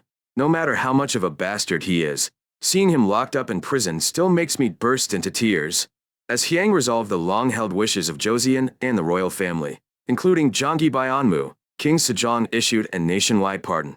However, since crime cannot exist anywhere where people live, people who committed crimes and were imprisoned across the country did not disappear. While quite a few people were expecting a pardon, several officials appealed to King Sejong. The subject of the appeal was the pardon and restoration of King Sejong's father-in-law, Simon. This happened a year earlier than in history before the fragrance intervened. The reason they mentioned Simon's pardon and restoration was also related to Hyang's wedding. The family lineage of the bride and groom for the wedding had to be recorded, but a problem arose with Queen Sohyun, the crown prince's mother. The daughter of a high treason criminal is the crown prince's mother. Words can come out. That's right. Because the issue was such a serious issue, officials and ministers of the six dynasties gathered in Wajongbu and had a heated debate. As a result of the difficult debate, officials completed the following inferences and conclusions. The reason King Taejong executed Kang Sang-in and others involved before Simon returned was probably to send Simon into exile. Therefore, it is unfair that Shimon was killed without even being cross-examined. The subject who had reached the above conclusion filed an appeal. However, King Sejong's response to the appeal was ambiguous. I'll think about it carefully. After that answer, King Sejong did not mention this again. While various stories were flowing from palaces and government offices about the reinstatement of Simeon, the fragrance called for the beginning of the year. Captain Jong. Yes, sir. What's going on these days? My complexion is not good. It's nothing. He denied it, but seeing that his expression was not good, King quietly asked, is this because of problems related to your maternal family? Oh no. Jung Chu waved his hand, but Siam's face became even more stern. Captain Jong, I will be getting married soon. This means that the age at which it is better not to know has already passed. Although she was 4 years old at the time, she still clearly remembers the bloody tears flowing from people's eyes. Captain Jong, if you know anything, please tell me. Jong Cho sighed at Hyang's words. Woda, I had forgotten that the Crown Prince's memory was above average. Captain Jong. Jong Cho, who was still keeping his mouth shut, finally opened his mouth as Hyang's voice grew louder. At the time, as a member of Sagan-won, I participated in Captain Shim's newspaper course. At the time, Captain Shim tried to make an excuse, even though the torture continued. At that time, Vice Admiral Ryu Jong-hyun said to Admiral Shim, given the circumstances, he said, there is no answer but confession. After hearing this, Captain Shim gave up further protest, confessed, and was punished. At the words of New Year's Day, Hyang's face became as hard as ever before. Hyang asked Jong Cho in a voice as hard as his expression, what do you mean by situation? Jong Cho gave a short answer to Hyang's question. It must be a remorse. Hyang, who had been thinking, stood up, tapping his fingers on the desk with a sigh. Thank you. Let's go together. Yes? Where do you mean? To Gangneongjin. Hyang arrived at Gangneongjin with Jong Cho and reported Jianko's words to King Sejong. Captain Jong, please explain again. In response to Hyang's words, Jong Cho repeated to King Sejong exactly what he had said. After hearing the explanation of the beginning of the year, King Sejong sighed for a long time. Sejong, who was struggling with a complex expression mixed with all kinds of emotions, finally opened his mouth. If we judge from the words of the beginning of the new year, we can say that Shim-on's confession was forced. But how could King Taejong know that? King Sejong desperately tried to grant Taejong absolution. If it were said that Taejong killed Simon due to a misjudgment or personal feelings, it would be a big problem. Captain Jong, could you please leave your seat? Yes? Yes. Your Highness, Shin Jong Cho, can I just leave? Kihi. I am devastated. Following the Hyang's request and receiving permission from King Sejong, Jong Cho politely bowed and left Gangneongjin. Boss officers and magistrates go out. Lowering. I won't tell you twice. At Hyang's firm command, the officers and state officers looked at King Sejong. It is my order. Scram. Yes. When King Sejong gave the same command, the officers rose from their seats without saying a word. If I had decided to hold on, I could have held on, but because of what happened last time, the Wangriampo, I had to back down right away. To be precise, as soon as I walked out the door, I squatted down next to the door and took out my gold pins. Anyway, when the officials and the masters disappeared before his eyes, King got to the point. Abama. It seems that the Lord has given my maternal grandfather a personal identity. Didn't everyone except my maternal grandfather already win the lottery? It's already been 10 years. Only 10 years have passed. The palace is overflowing with people who worked during the reign of King Taejo as well as previous kings. If we do something wrong, there will be people who use this as an excuse to persecute the royal authority. This was exactly what Sejong was worried about. There was concern that if Sejong acknowledged the mistakes of his father, King Taejong, there would be people who would use this as an excuse to try to weaken the royal authority. After hearing Sejong's concerns, Kang responded firmly, "Abama, you have to attack it head-on. Break through head-on? I am acknowledging the possibility that it was Halbamama's misjudgment. You bastard. Instead, please sell Ryu Jonghyun and Soja, who studied there." "You and Ryu Jonghyun?" "Yes." Kang explained to King Sejong the plan using himself and Ryu Jonghyun. First of all, if you listen to Jong Cho's words, it was after hearing Ryu Jonghyun's words that Shimon gave up protesting. The problem is whether the situation mentioned by Ryu Jonghyun was really King Taejong's feelings.